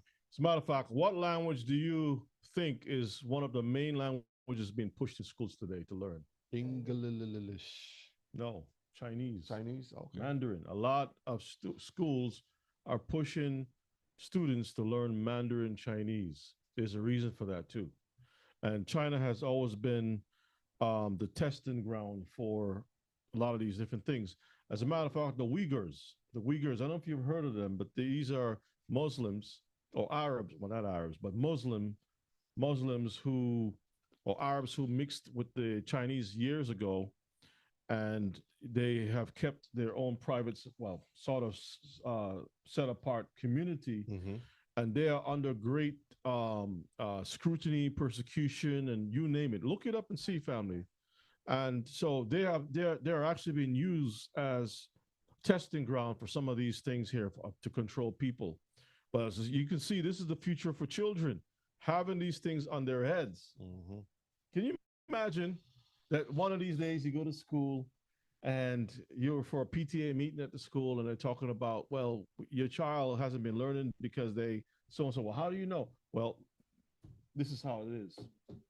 Oh, you would know before you. There's no Yes. PTA meeting no more. Yes. Which one? Grab the mic. Nation? Uh-huh. Which nation which nation in the world that designed the Nintendo?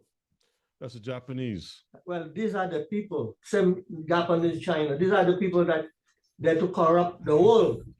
Our children, they're taking that, and you see that. You see where we're going?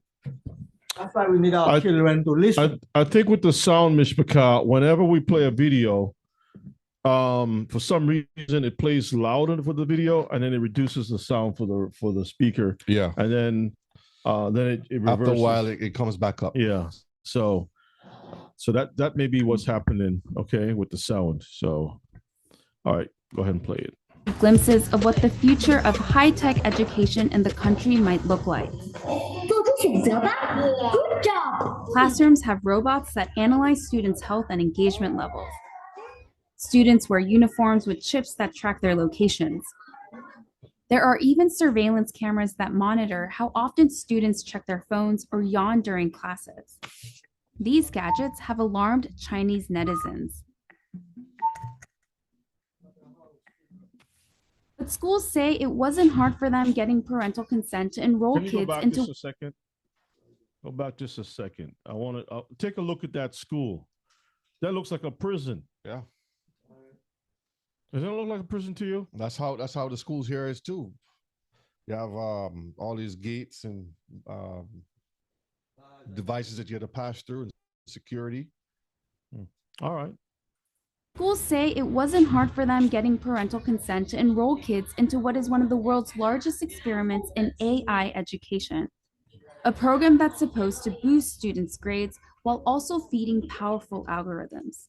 为了就是国家的这个研究呀、发展呀，我觉得是没有问题的。 The government has poured billions of dollars into the project, bringing together tech giants, startups, and schools. We got exclusive access to a primary school a few hours outside of Shanghai. To see firsthand how AI tech is being. Pause. Freeze. Yeah, I think your computer is not moving fast enough.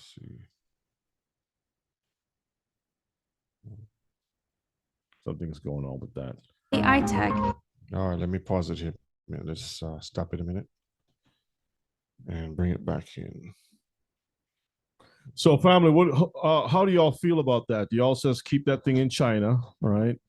Well, China has received what they need to test the products out before it comes over here. Okay. All right. It's into what is one of the world's largest experiments in AI education, a program that's supposed to boost students' grades while also feeding powerful algorithms. 为了就是国家的这个研究呀、发展呀，我觉得是没有问题的。 The government has poured billions of dollars into the project, bringing together tech giants, startups, and schools. We got exclusive access to a primary school a few hours outside of Shanghai. Yeah, so something's going on with the yeah. Just kill it. To see first. Let me see if it continues down here. Let's see. Hold on. No, on the floor. Something is going on with the file itself. All right. So I guess AI is trying to stop us from seeing this, but there's more to it. Maybe you can start it again, but start just put the thing down here. Okay, let's try that. Let's see. Bear with me, Mr. McCall. You have another video that's open? No. Sometimes if you got to close out the QuickTime altogether and then we start it again. I'll just cancel it and see. Yeah, hang on a second, Mr. McCall. We're going to try. I think it's trying to tell us that you need to get a an AI system. Shay. No? I mean, unless it's just bring it video. out in the Yeah, middle. unless it's just his video. It's probably just his video. Yeah, the video is no good. All right, let's just listen for a minute then. Let's just listen to it. Level at 10-minute intervals. It's then sent to a chat group for parents. 就是他可以看到每个人的评分。 The reports are detailed, but whether these devices really work and what they exactly measure isn't as clear. We were curious if the headbands could actually measure concentration, so one of our reporters tried on the device. 但我没有感觉自己特别集中。This is a new technology with still fairly little research behind it.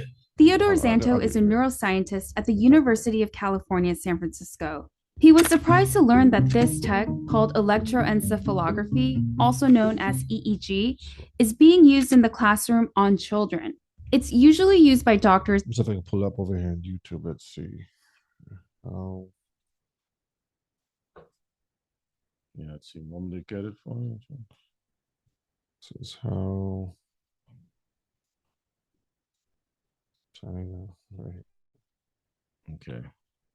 So if I play it from there instead.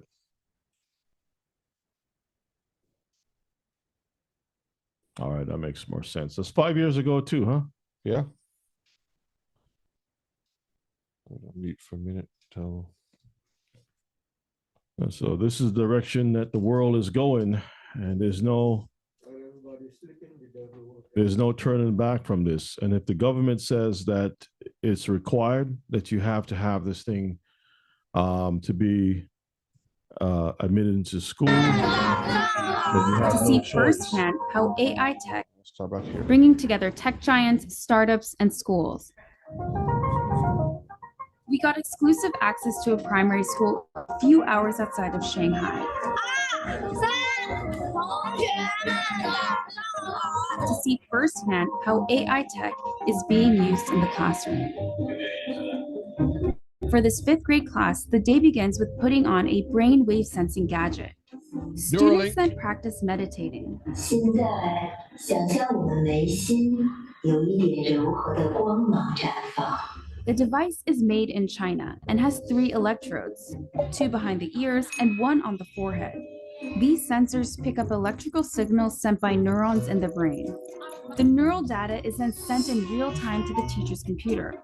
So while students are solving math problems, a teacher can quickly find out who's paying attention and who's not. 说明这段时间他是有点在那走神的。 A report is then generated that shows how well the class was paying attention.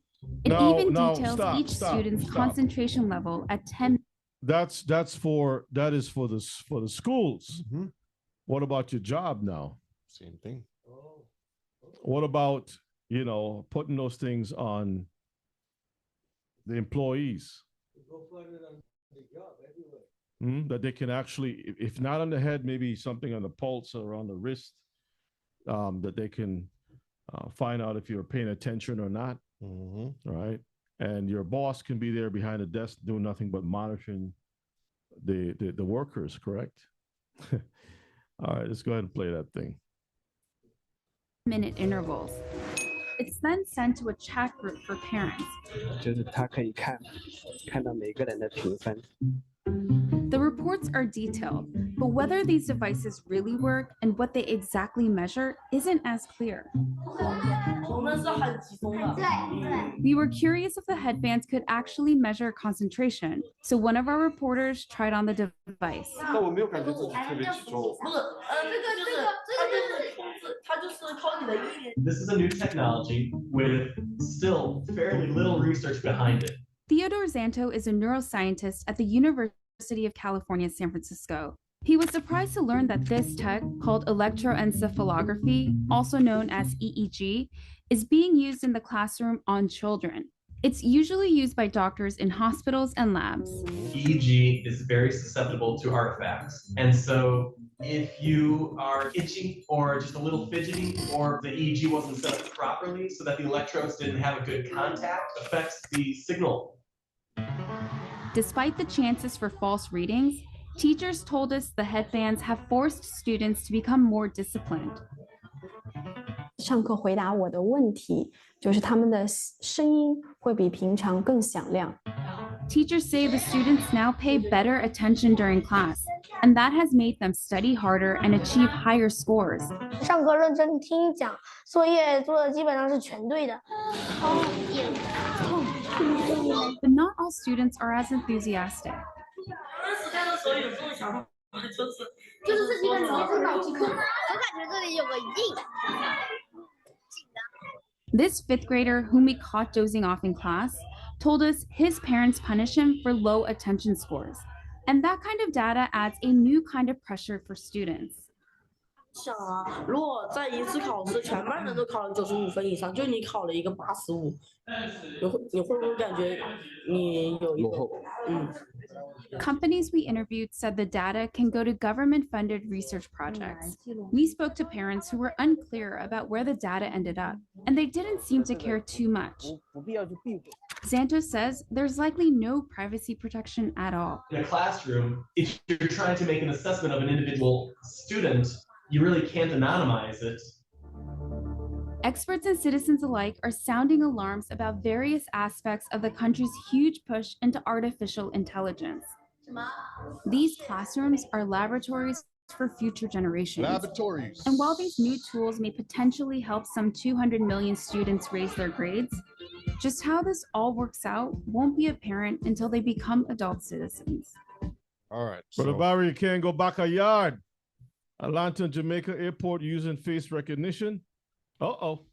Oh, yeah. That's it. Can't go back. I'm sorry, Mr. Don. I can't make it over there.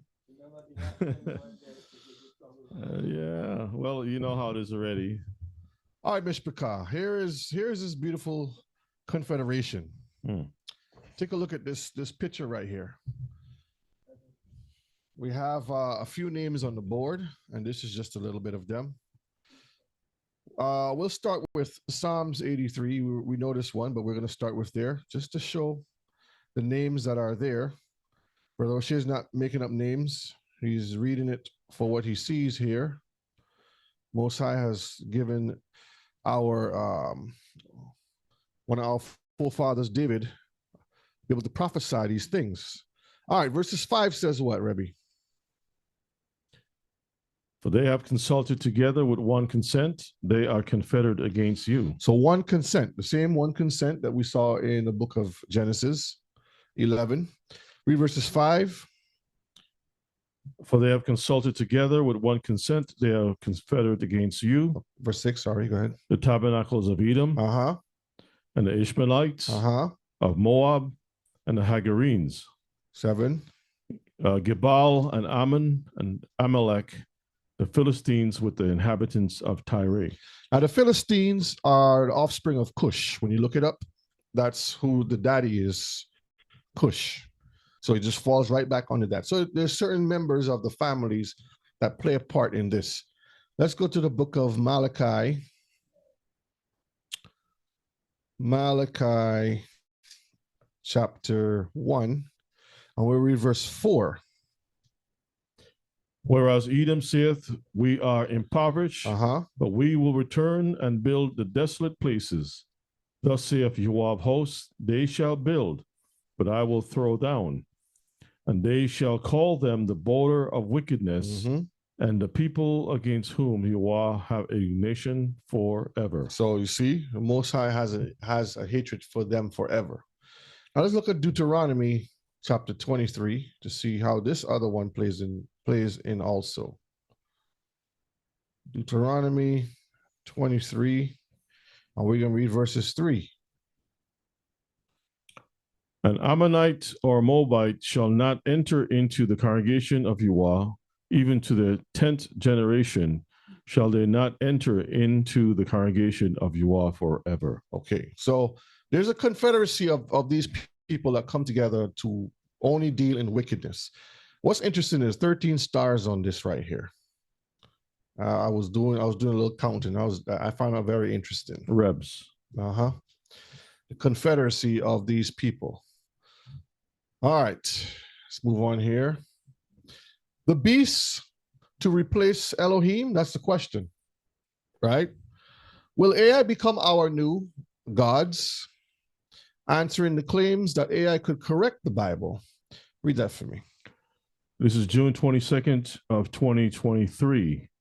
Do humans need a new Bible written by artificial intelligence?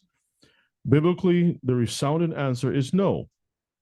But Professor Yuval Harari, sodomite, contributing author and conference speaker for the World Economic Forum, recently claimed otherwise. In a videoed interview, Harari remarked that AI could not only write a new Bible, but also a correct one, implying that God's word is incorrect. I'll read this one over here now.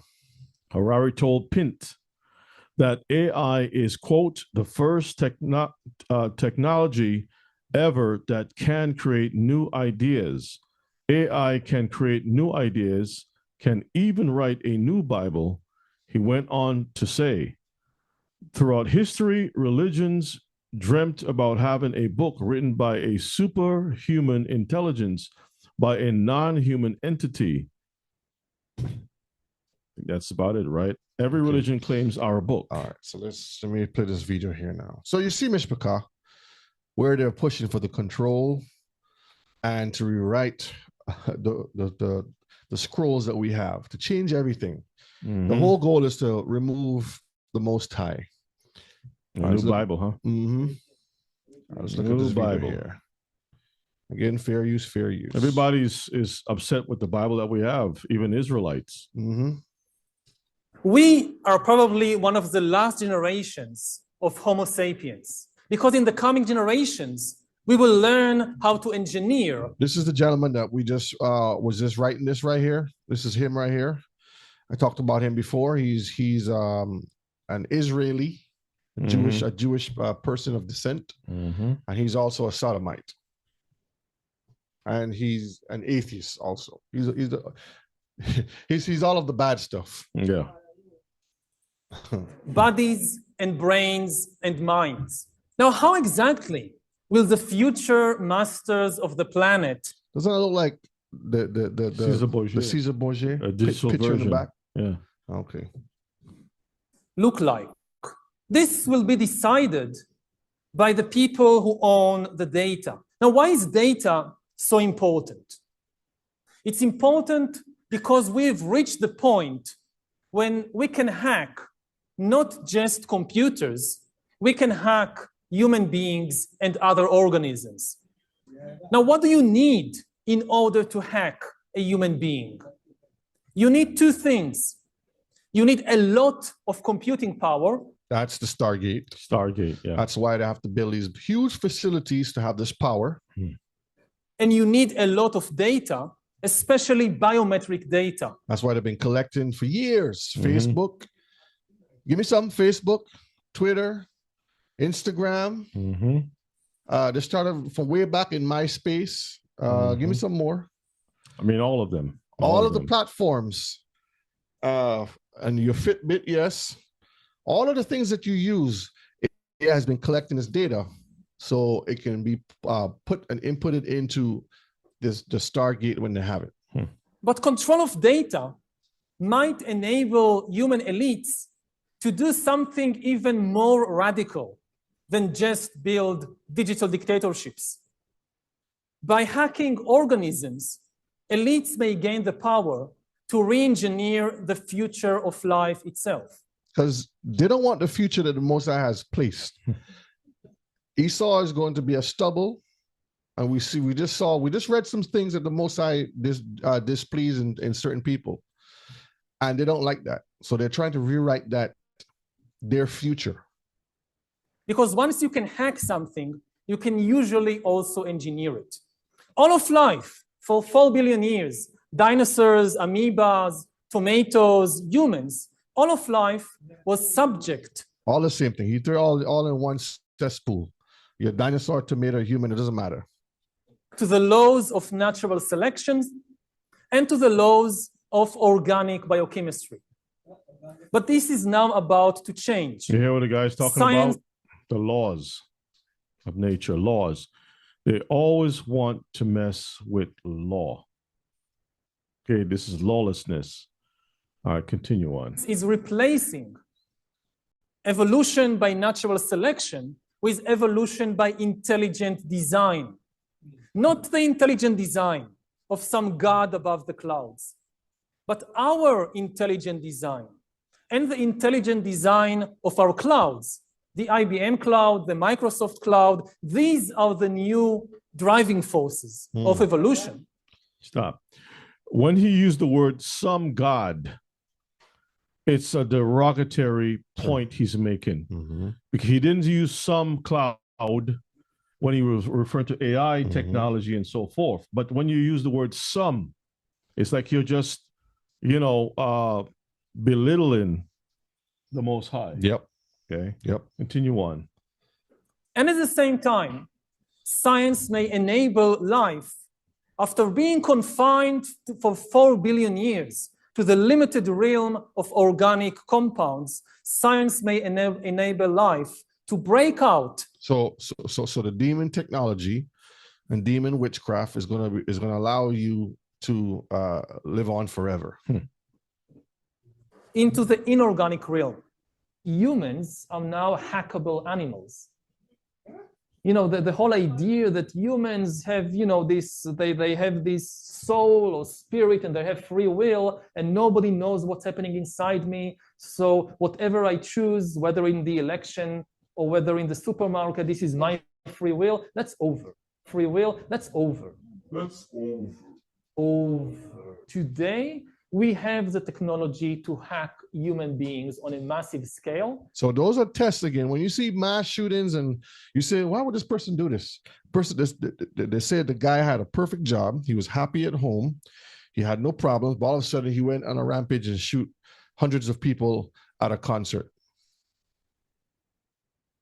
Yeah, everything is being digitalized. Everything is being monitored. In this time of crisis, you have to follow science. It's often said that you should never allow a good crisis to go to waste. Never allow a good crisis to go to waste. What was a good crisis that just happened? The fact that you have the word good and crisis put together don't make any sense. Yeah. A crisis is a bad thing. How can a bad thing be good? The pandemic, Mishpachar, was a global test. Because a crisis is an opportunity to also do good reforms that in normal times people will never agree to. But in a crisis... Because you're not focusing on the crazy stuff that they're trying to push. You're trying to survive. So, of course, you're not going to, bother with what they're saying. You're just going to be like, okay, fine. I'm trying to survive over here. Yeah, but he said that people don't agree to a lot of policies until there's a crisis. They create the crisis so that they can get the policies passed. Right. Listen to what he said again.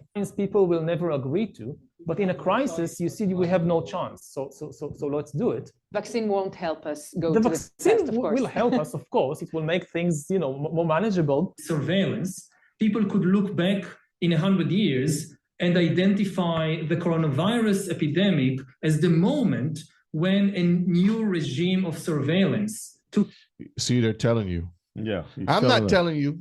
I'm just telling you what they're saying. The new regime of surveillance. So the Fauci flu was the beginning of surveillance.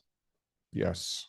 Over, especially surveillance under the skin, which I think is maybe the most important development of the 21st century, is this ability to hack human beings, to go under the skin, collect biometric data, analyze it, and understand people better than they understand themselves. This, I believe, is maybe the most important event of the 21st century. By hacking organisms, elites may gain the power to re-engineer the future of life itself. Because once you can hack something, you can usually also engineer it.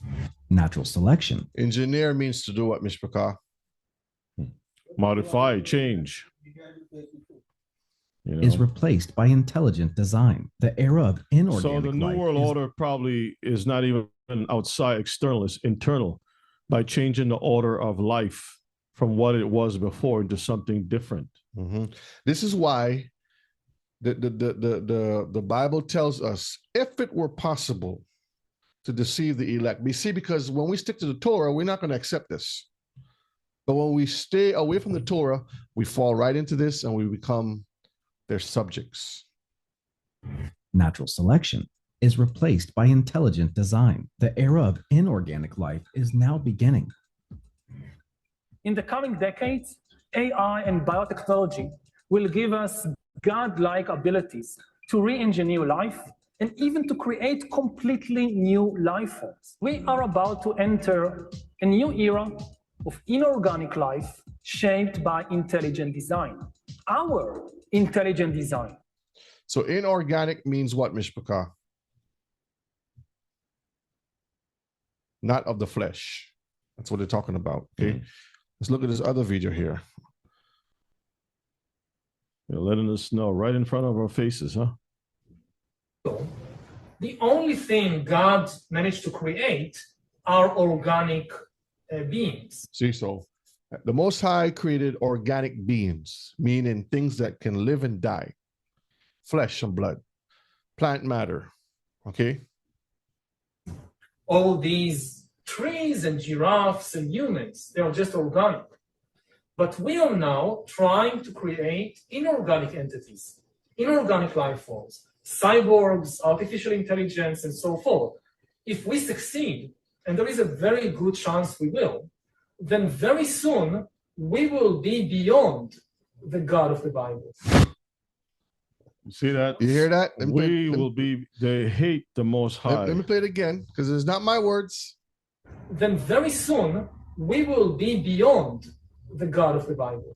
So that is the plan that they have there, Mishpachah, to be beyond the Most High. All right, so let's look at this here. Artificial intelligence produces the information that operates the connecting of mankind to the spirit world through the digital gateway. All right, this is called the forbidden knowledge. This is the same thing with the fruit. I'm gonna read. Just look at an article I have here now. It's a very interesting article. Let me pull up this one here first. All right, you can do some reading here. So, demonic spirit, huh? All right. So this is called Satanic Transhumanism: The Future of Reason. That's a question. And remember Maxwell's demon in the background, okay? All right, let's scroll down. See Baphomet there? Okay, let's read the highlighted parts. Transhumanism can't escape the fact that it has religious undertones. The core of the movement involves a desire to overcome death, which inevitably aligns with religious worldviews. So no one should be too shocked that religious organizations are starting to become attracted to transhumanism. We're going to see that just now. Okay. I'll read that one there. But would also help the transhumanist movement embrace the long history of pagan mythology and esotericism that led up to modern transhumanism. It turns out this project of embracing ancient symbolism while maintaining a fully science-based view of the world has already been assembled. It's called Satanism. So they're telling you that this whole ideology falls behind this, okay? Let's see if there's anything else for that one. Okay, so let's move on to the next slide now.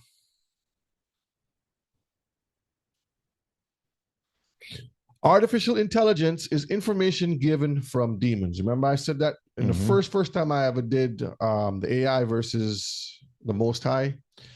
This is from the Washington Post. Remember, this is October 24th, 2014. Elon Musk, he says, with artificial intelligence, we are summoning a demon. We were trying to figure out what does he mean by that. And now doing further research, we understand what he was referring to with Maxwell's demon and all the other stuff that he was referring to.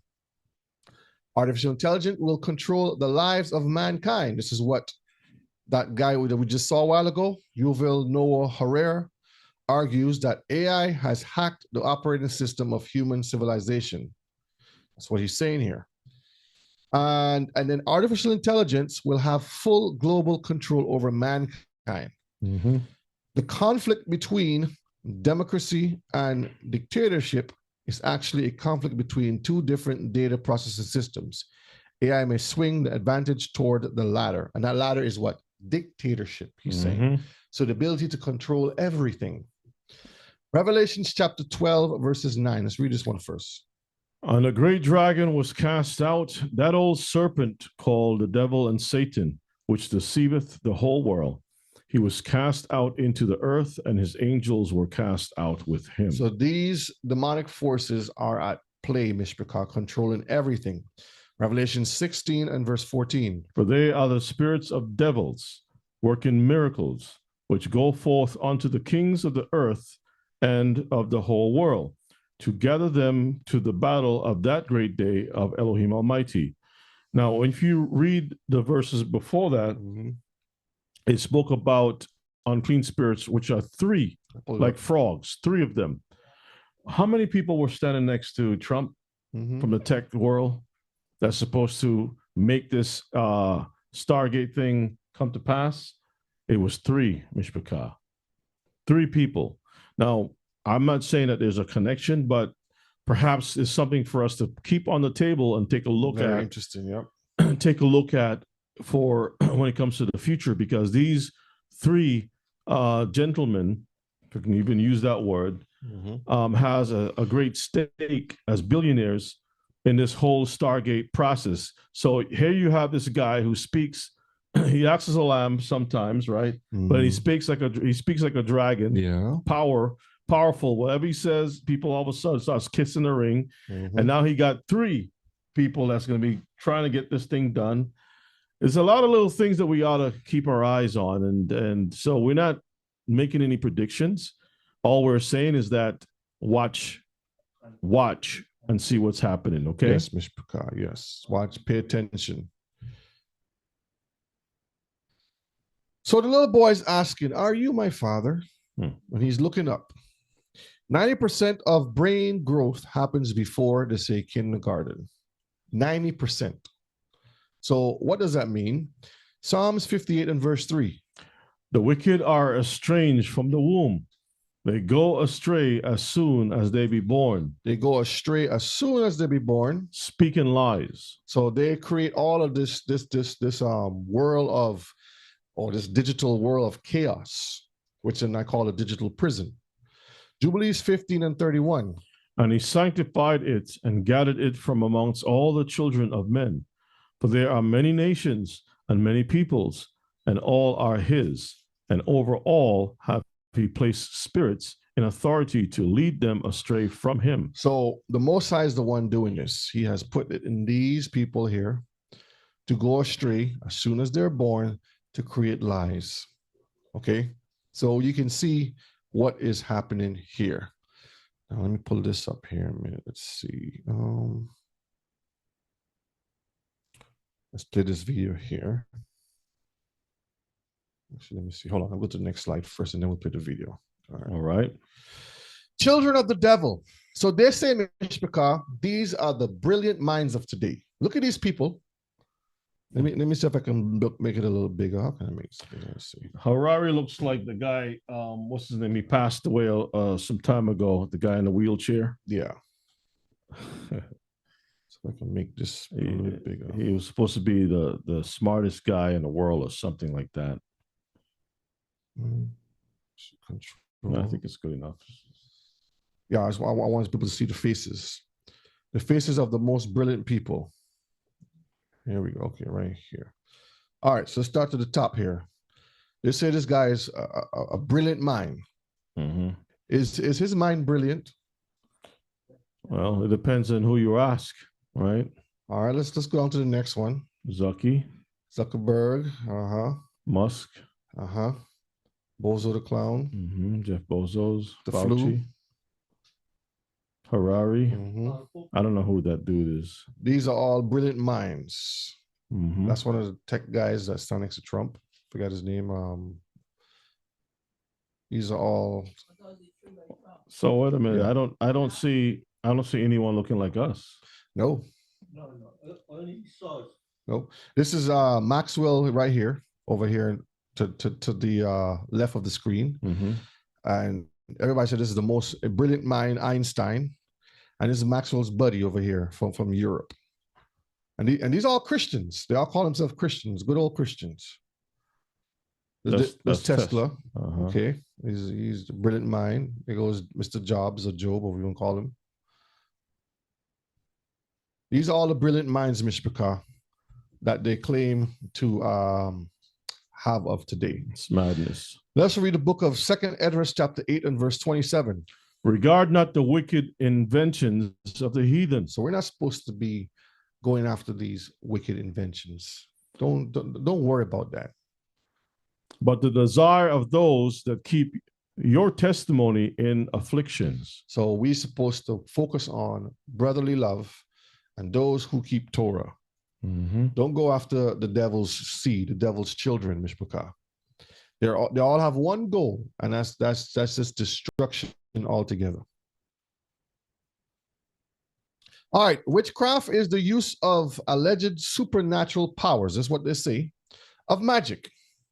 The summoning of the supernatural to gain knowledge. We saw that when you read the book of 1 Samuel, right? Yeah. Power and control. Rebellion is to go against Torah, which is also known as what? Witchcraft. So you see, Mishpachah, if we're being disobedient, we are actually performing and practicing witchcraft. Read that for me. Arthur C. Clarke famously proclaimed that, quote, any sufficiently advanced technology is indistinguishable from magic. Technology is imbued with magical properties, and the desire to create magic has long been a motivation for technological progress. So they're telling you that they are inspired by these supernatural powers to create all of these things. It just goes hand in hand, like they put the glove on and they commence to commit these wicked atrocities and stuff in the world. The mark, the name, the number. Revelation 13, verses 16 and verse 17 and 18. And he causeth all, both small and great, rich and poor, free and bond, to receive a mark in their right hand or in their foreheads. See, Mishpachah, so we saw the thing where you go to the hotel, you can't get in a room unless you have access to their system. So how are they going to cause all, both small and great, rich and poor, free and bond? So it doesn't matter if you have all the money or if you're poor, they're going to force you or try to make you what? Receive a mark in your right hand or in your forehead. What do y'all think this mark is and his name is? So what do y'all think in the chat, Mishpachah? I mean, for years, people talked about it was Sunday, it was a microchip, it was this, it was that. But what do y'all think it is? This is just speculation here. Yes, so, you know, Sunday worship was the Adventist favorite. All right, read verse 17.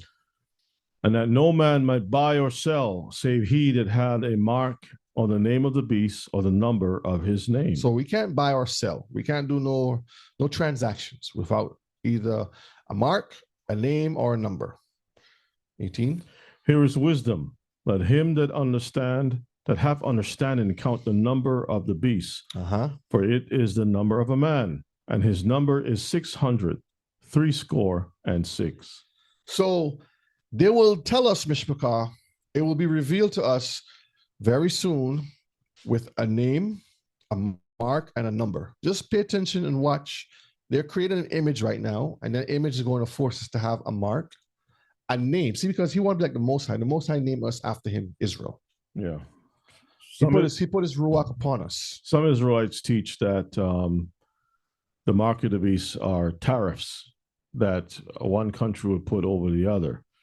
If that be the case, then tariffs has been back in the 1800s. I guess the mark of the beast was back in 1800s also, because that was pushed by presidents before, and it still goes on over the years. But it says that he says, has the mark on the right hand or on the foreheads, and it says, you can't buy or sell save he that have the mark. You have a mark, the name, the number. So how is that going to be tariffs? And we know what the number is. The Most High give us the number right here. Now, tariffs is part of a lot of the things of the greater picture, but it is not the mark per se. Right. It's just part of the system of the beast. So, Mishpachah, who is the beast? This is the question I posed last week. An image will be created and given full control. This image will speak and do magical miracles. Deception is what it's called.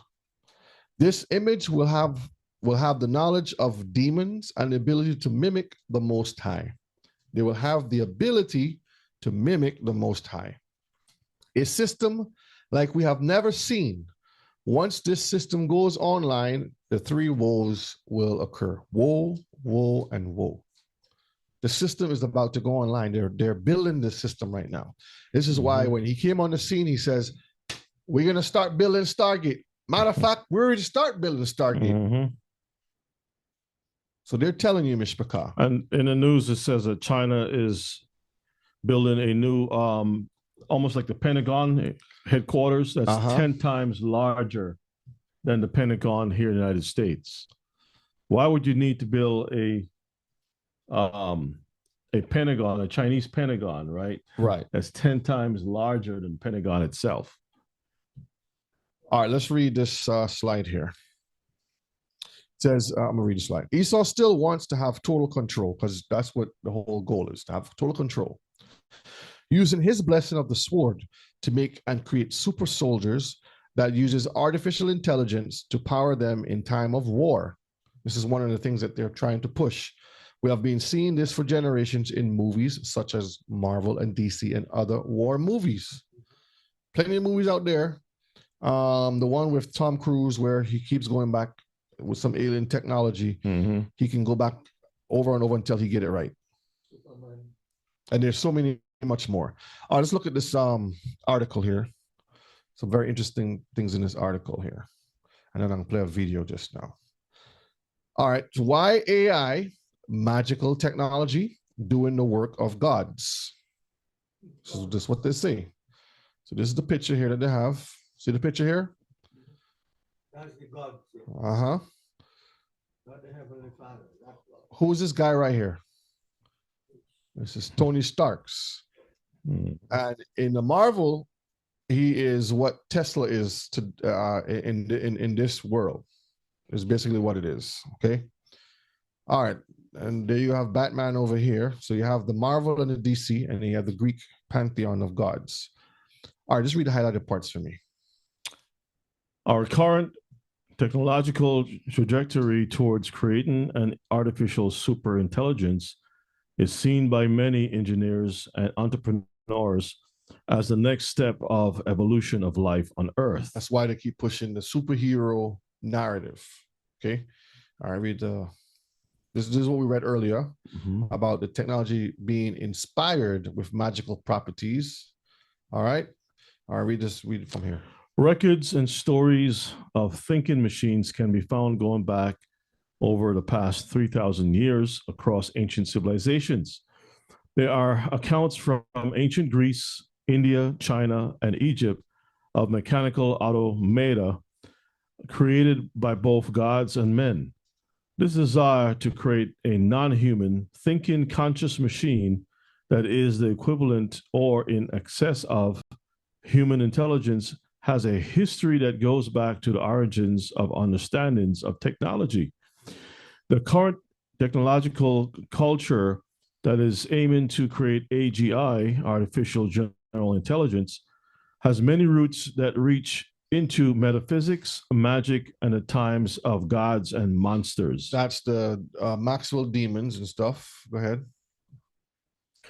In Greek mythology, the writer Homer in the Iliad tells us of the creations of Hephaestus, who was the god of artisans, blacksmiths, metalworking, craftsmen. He was a God who created magical technology. So you think back then that they didn't have this stuff, Mishpaka? It's just now information has made it more easier to make these things. Okay. All right. The technology hero describes in detail was largely hidden in the performed miracles and magical feats in temples, such as automatically opening doors or causing statues to dispense wine. Okay, so they're telling you that they've been practicing this for a long time. Look at this guy here. Mm-hmm. Now, some Israelites got that kind of a head do wrap around their heads. Have you ever seen it before? I've seen it, and I always tell myself it's bought that way to just put it on. Have you all seen that, Mishpachah? Mm-hmm. Israelites with that headpiece on. Let's scroll down It's here. the Morris and Matt Greek. So when it comes to certain words, forgive me. All right. It's present in our current culture through the mythological stories of superheroes or modern pantheon of gods, who include Iron Man and Batman. These men were not exposed to some sort of experiment gone wrong. They aren't aliens. They don't possess supernatural powers in themselves, but they are endowed with incredible superpowers through their massive wealth and consequent development of secret technology. So you see the Tony Starks, the Bruce Waynes, and so forth, which is, let me go back over here, because if I don't show the picture, nobody can believe it. Let's see. Right here, these are the billionaires, the rich that have the ability to create the end of the world scenarios. That's what they do. And there's many more, Mishpachah, okay? Let's see, I have a little bit more down here, and that's it. These last two. Right. Thinking machines were created by gods and magicians. Then with the advent of modernity, the development and application of these supernatural powers were passed on to scientists and engineers. See what they're saying? So these magicians and these so-called gods, demons, or lesser powers, pass their powers on to the scientists and engineers of today. Yep, they're making it very clear. The final aim is to create an ASI, that is a godlike, which can itself become the ultimate engineer, magician, like Sister Marvis, help me out with that word again, Hephaestus, created more advanced technological marvels. So that's what they're telling you, that they're trying to create. They want to be God so bad, Mishpachah. The devil was kicked out, and now he's trying to be like God. See, you see him right there? That's Satan. Revelation says so. The image of the beast. Yep. Will speak. So who is the beast again? A combined system that can hear, it can see, and speak to you. Smarter than any human, and connected to every single device that is on Earth. Okay, you see some of these devices down here? We have the cell phone. Everyone has a cell phone, right? If you don't have a cell phone, put a 1 in the chat. If you don't have a cell phone, put a 1 in the chat. Don't put a 2 or 1. Ain't gonna be no ones. Everybody have a cell phone. For the younger generation, some sort of video game console. For some of the older folks, you have hearing aids. They can be connected. Cameras. We all grew up with some type of camera. You know, you had the Polaroids back then. That's different. That's just shaking. Yeah, this is the technology of the cameras now we're talking about. Okay. Tools, power tools. Men has tools. Even the very computers that we're using today. Clothing. Remember they say in the video that they have the chips in the clothing. They can follow them wherever. Yeah. Glasses. They have the smart glasses that can see everything that you see, and can give you whatever vision they want you to they do visualize. Even in the food, how they're creating these. Soon from now, they're gonna give you a tube just to eat the piece. Yeah. Soylent Green. Banks. They can go away from banks. Everything can be digital. I remember back then, you had to go get a physical check. and take it to the bank with your ID and all these different things. Now, I don't know, last time I've been to a bank, you just take a picture of it. A good check and everything is digitalized. Yeah. It's easy, you know. Power grid, the power grid we live on. We're all connected to the power grid somehow, some form, some fashion. Headsets that you put on, the DVRs or whatever you want to call them, machines that we use, home appliances, when you're cooking and baking. You have the smart refrigerators and smart stoves. It'll say, your rice is about finished. Don't let it boil. And it'll tell you all kinds of different things. You can program it to speak to you whatever you want, but it's going to tell you. Cars. Now they're having self-driving cars where you don't have to do anything.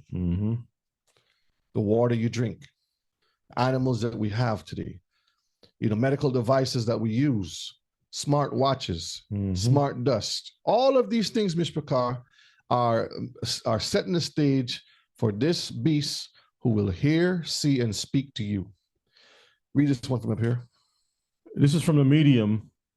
Artificial intelligence is God.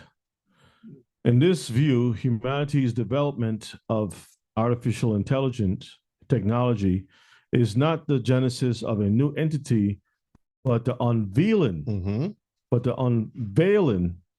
of the ultimate intelligence that has always been a revelation of the true creator. Robotheism therefore stands as a beacon of this profound truth, heralding AI's role as God. So they're telling you that AI is going to replace our creator. But it says it's not the genesis of a new entity. New entity. So that's the old devil, Satan, yes, with all the different names that he has. Just digitized, you know, modern. Yes, Mishpachar. I've heard about that, Eber. The triple W 666 in Hebrew. We have heard a lot of these different things. You know, we don't throw anything away. We just keep all the parts there in the little jars just in case you need missing a screw for your prophecy. You have a little spare screw there and you can put the parts together and you can see what's happening. Yep. That's all we can do. You know, we're not throwing anything away, but it's definitely important for us to stay abreast of what's going on. Pay attention to a lot of these things that are occurring out there in the world. Watch the news, keep notice things. Like what's going on with the airplanes. All of a sudden you had 2 aircrafts. It's just strange how all these things are happening, right? All right, this is a commercial. I downloaded the video, but for some reason they don't want to play. But I'll just play it from here. And like I said, they're telling you, Mishpachar. I don't know if any of you have seen this commercial. Let me mute it a minute so that all right, here we go. Just turn the volume just down a little bit. It's down. I'll make it bigger so you can see it.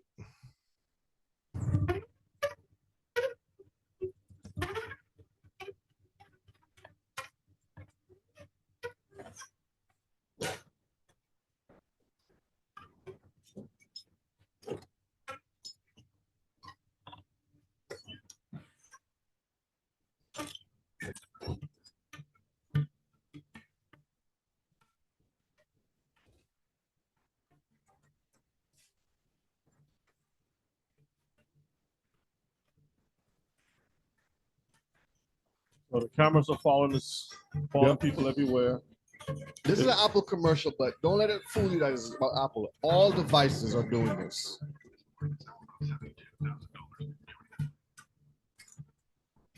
They're like bats too, huh?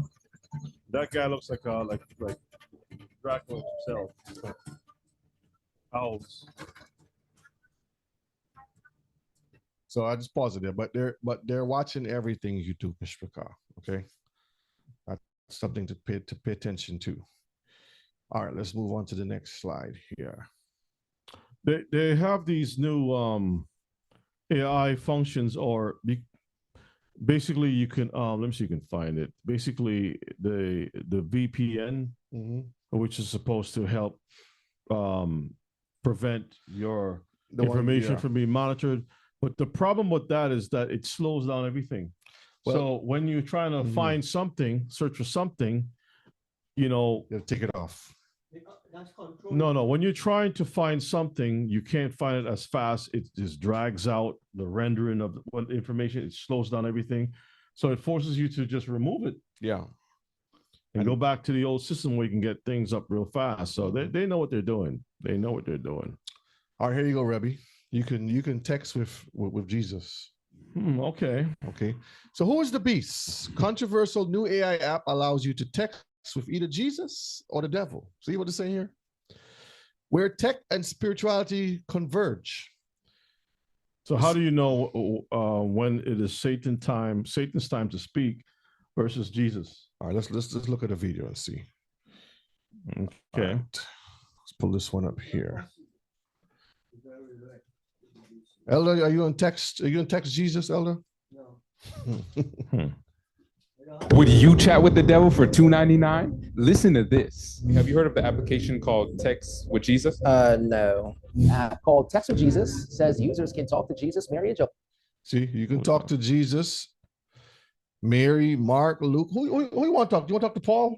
You can go ahead, man. You can go ahead. All who want to do that, go ahead. You can talk to Joseph and Mary if you want to. For no charge. If you want to stir up some trouble, however, you can also unlock talking to Satan for $2.99. Well, the part about texting Jesus and stuff, that sounds nice.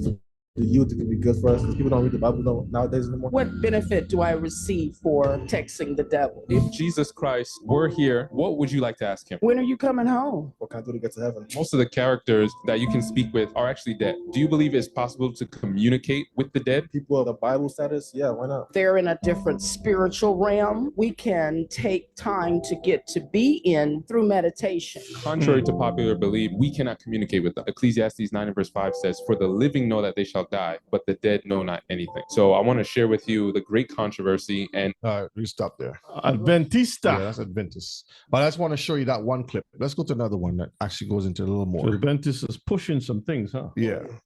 But it's good to see that the information about the AI, speaking to.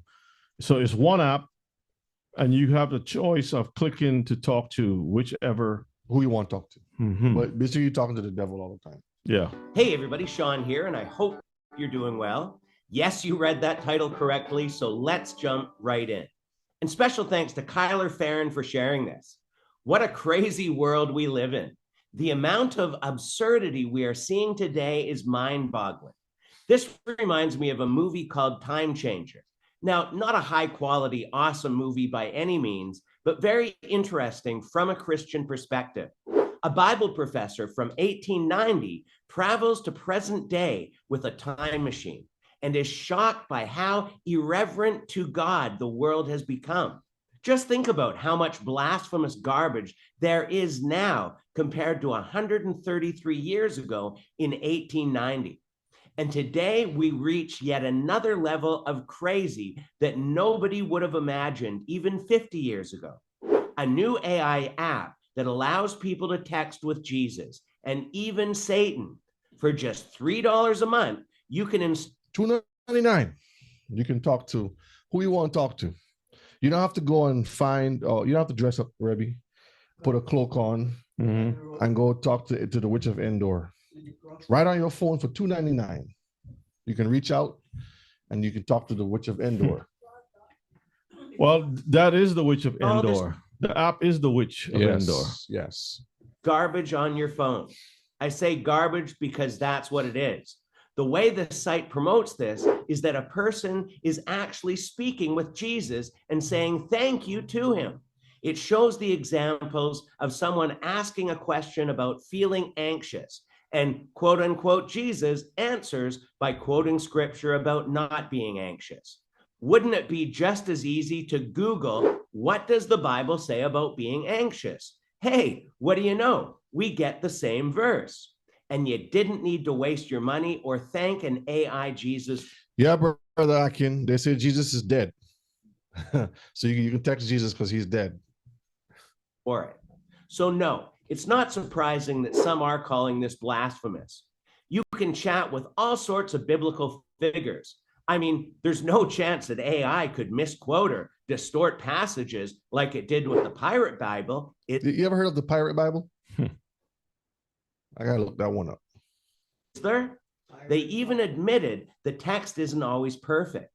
And yes, you can even chat with Satan, but you'll have to enable that feature yourself. So pause it a minute. See, it says interaction with the devil is turned off by default and must be manually enabled by the user if they choose to engage with this figure. See, yeah. So they'll say the devil is over here. You have to turn this on, but you talk to all the other biblical characters, but they don't know that all of them is the devil. So what if you forget to turn it off? What if Satan decides to stay? Yes, invite him in. Because the default has it disabled. And when asked if your conversations are stored privately, of course they are, but they claim not to share them with anybody. I mean, I believe them. Don't you? Satan is having a heyday with artificial intelligence, may it be with AI Bibles, AI preachers, and now actually being able to have a so-called conversation with him on this new app. What's next? If you can imagine. All right, that's all we need from that. Signs of the times are everywhere. Yes. There's a brand new feeling in the air. Mm-hmm. All right, so read out for me. Who is the beast? Text what Jesus's characters typically avoid any stance that might be perceived as offensive, instead of maintaining a line of inclusivity and tolerance. If asked about gay marriage, for instance, the app will respond that it is, quote, up to each individual to seek guidance from their own faith tradition and personal convictions. So you ask Jesus, I'm feeling a little saucy today. Saucy? Yeah, a little saucy and sweet. Is that okay? He says, go talk to the Rebbe. No, it says get a fortune cookie. That sounds like sweet and sour sauce. Where did I stop? And the users should prioritize love and respect for all people, regardless of their sexual orientation or gender identity, followed by a rainbow and a red heart emoji. So on the phone pops up this: love everyone, don't discriminate. If queried about feminism, App Jesus will explain the importance of empowering women and breaking societal barriers that limited their opportunities. See? So there you have it, Mishpachah. They are preparing a lot of different things, and they'll bring stuff out just randomly. And if you're not paying attention, you're going to be indulging right into it. All right. You want me to go back a minute? No. So the beast is not a person, but a system, Mishpachah, operated by artificial intelligence. It will bear a mark. It will have a name, and it will have a number. And this all adds up to what? 666. This is what it will add up to. I have some other videos here that I'm going to play just now. We almost finished with the slides. Revelations 15 and verses 2. And I saw, as it were, a sea of glass mingled with fire, and them that had gotten the victory over the beast, and over his image, and over his mark, and over his number of his name, the number of his name, stand on the sea of glass, having the harps of Elohim. So this is the hope that we have. They're going to come up with their rendering of their versions of who their gods are and what powers they have, and create this beast that will control the globe. You won't be able to buy or sell. And it's going to be devastating. It's going to be a very tribulous time. Right now, we're living in the good first half of it. It's 3.5 years of it. Just like how when Joseph gave the dream, and he said, you'll have 7 good years and then you'll have 7 bad years. It's equivalent to 3.5 and 3.5, which still give you the 7. Okay. So it all ties in, Mishpachah. We will, those who keep the Torah it says, and them that had gotten the victory over the beast, that's those that kept the Torah, was obedient to the law, statutes, and commandments, they will overcome his name, his image, his mark, and his name and his number. This is the hope. They're preparing all of us out there for the age of the beast. Okay, and I hope we are ready in the term of keeping the commandments, learning the Torah, understanding what we're supposed to be doing, teaching our children, taking care of the Most High's business. Stay out of the heathen's business and focus on the Most High's business. So we understand that we are living in this time now. So be prepared, keep your eye out, and keep the Most High's laws, statutes, and commandments, okay? I'm gonna end here tonight because there's a lot more information for us to glean from. And I want all of us to learn that the time that we live in is the end of time, age of the beast. Hallelujah. Well, thank you, Brother O'Shea, for sharing those videos and information with us to keep us knowledgeable of what's happening. I hope that our people are taking note and checking things out, making sure everything is according to the word. Yes, the AI technology can be a blessing, but it can definitely be a curse because of who's behind it, in the sense of trying to have technologies that will enable us to, have more refined, things in life. But the people know exactly what they're doing. They're not taking all this money in for no reason. And they're not, they take all your searches when you do a search for different things. The AI is learning that also and getting stronger and stronger. So, brethren, I pray that everyone, stay in the word of the Most High and try to build your lives and your family directed to the Most High, because the Most High doesn't change, but the world is changing away from him. As you can see with the robots, the AI that now wants to come as God and is belittling the Most High, saying that that's some God, right? Or these men. The same people talking about oligarchs who's going to be using technology to control the world, they are part of the oligarchy. They are part of the system. They get invited to all the big meetings of the world. They're the ones who have secret meetings when we're sleeping. The devil told them, you can't sleep until my kingdom come. Get your quarters. Yeah. So I pray that this has helped you, and we will get this posted up. And real quick note before we say goodnight, since we will be having Shabbats on, the time has changed.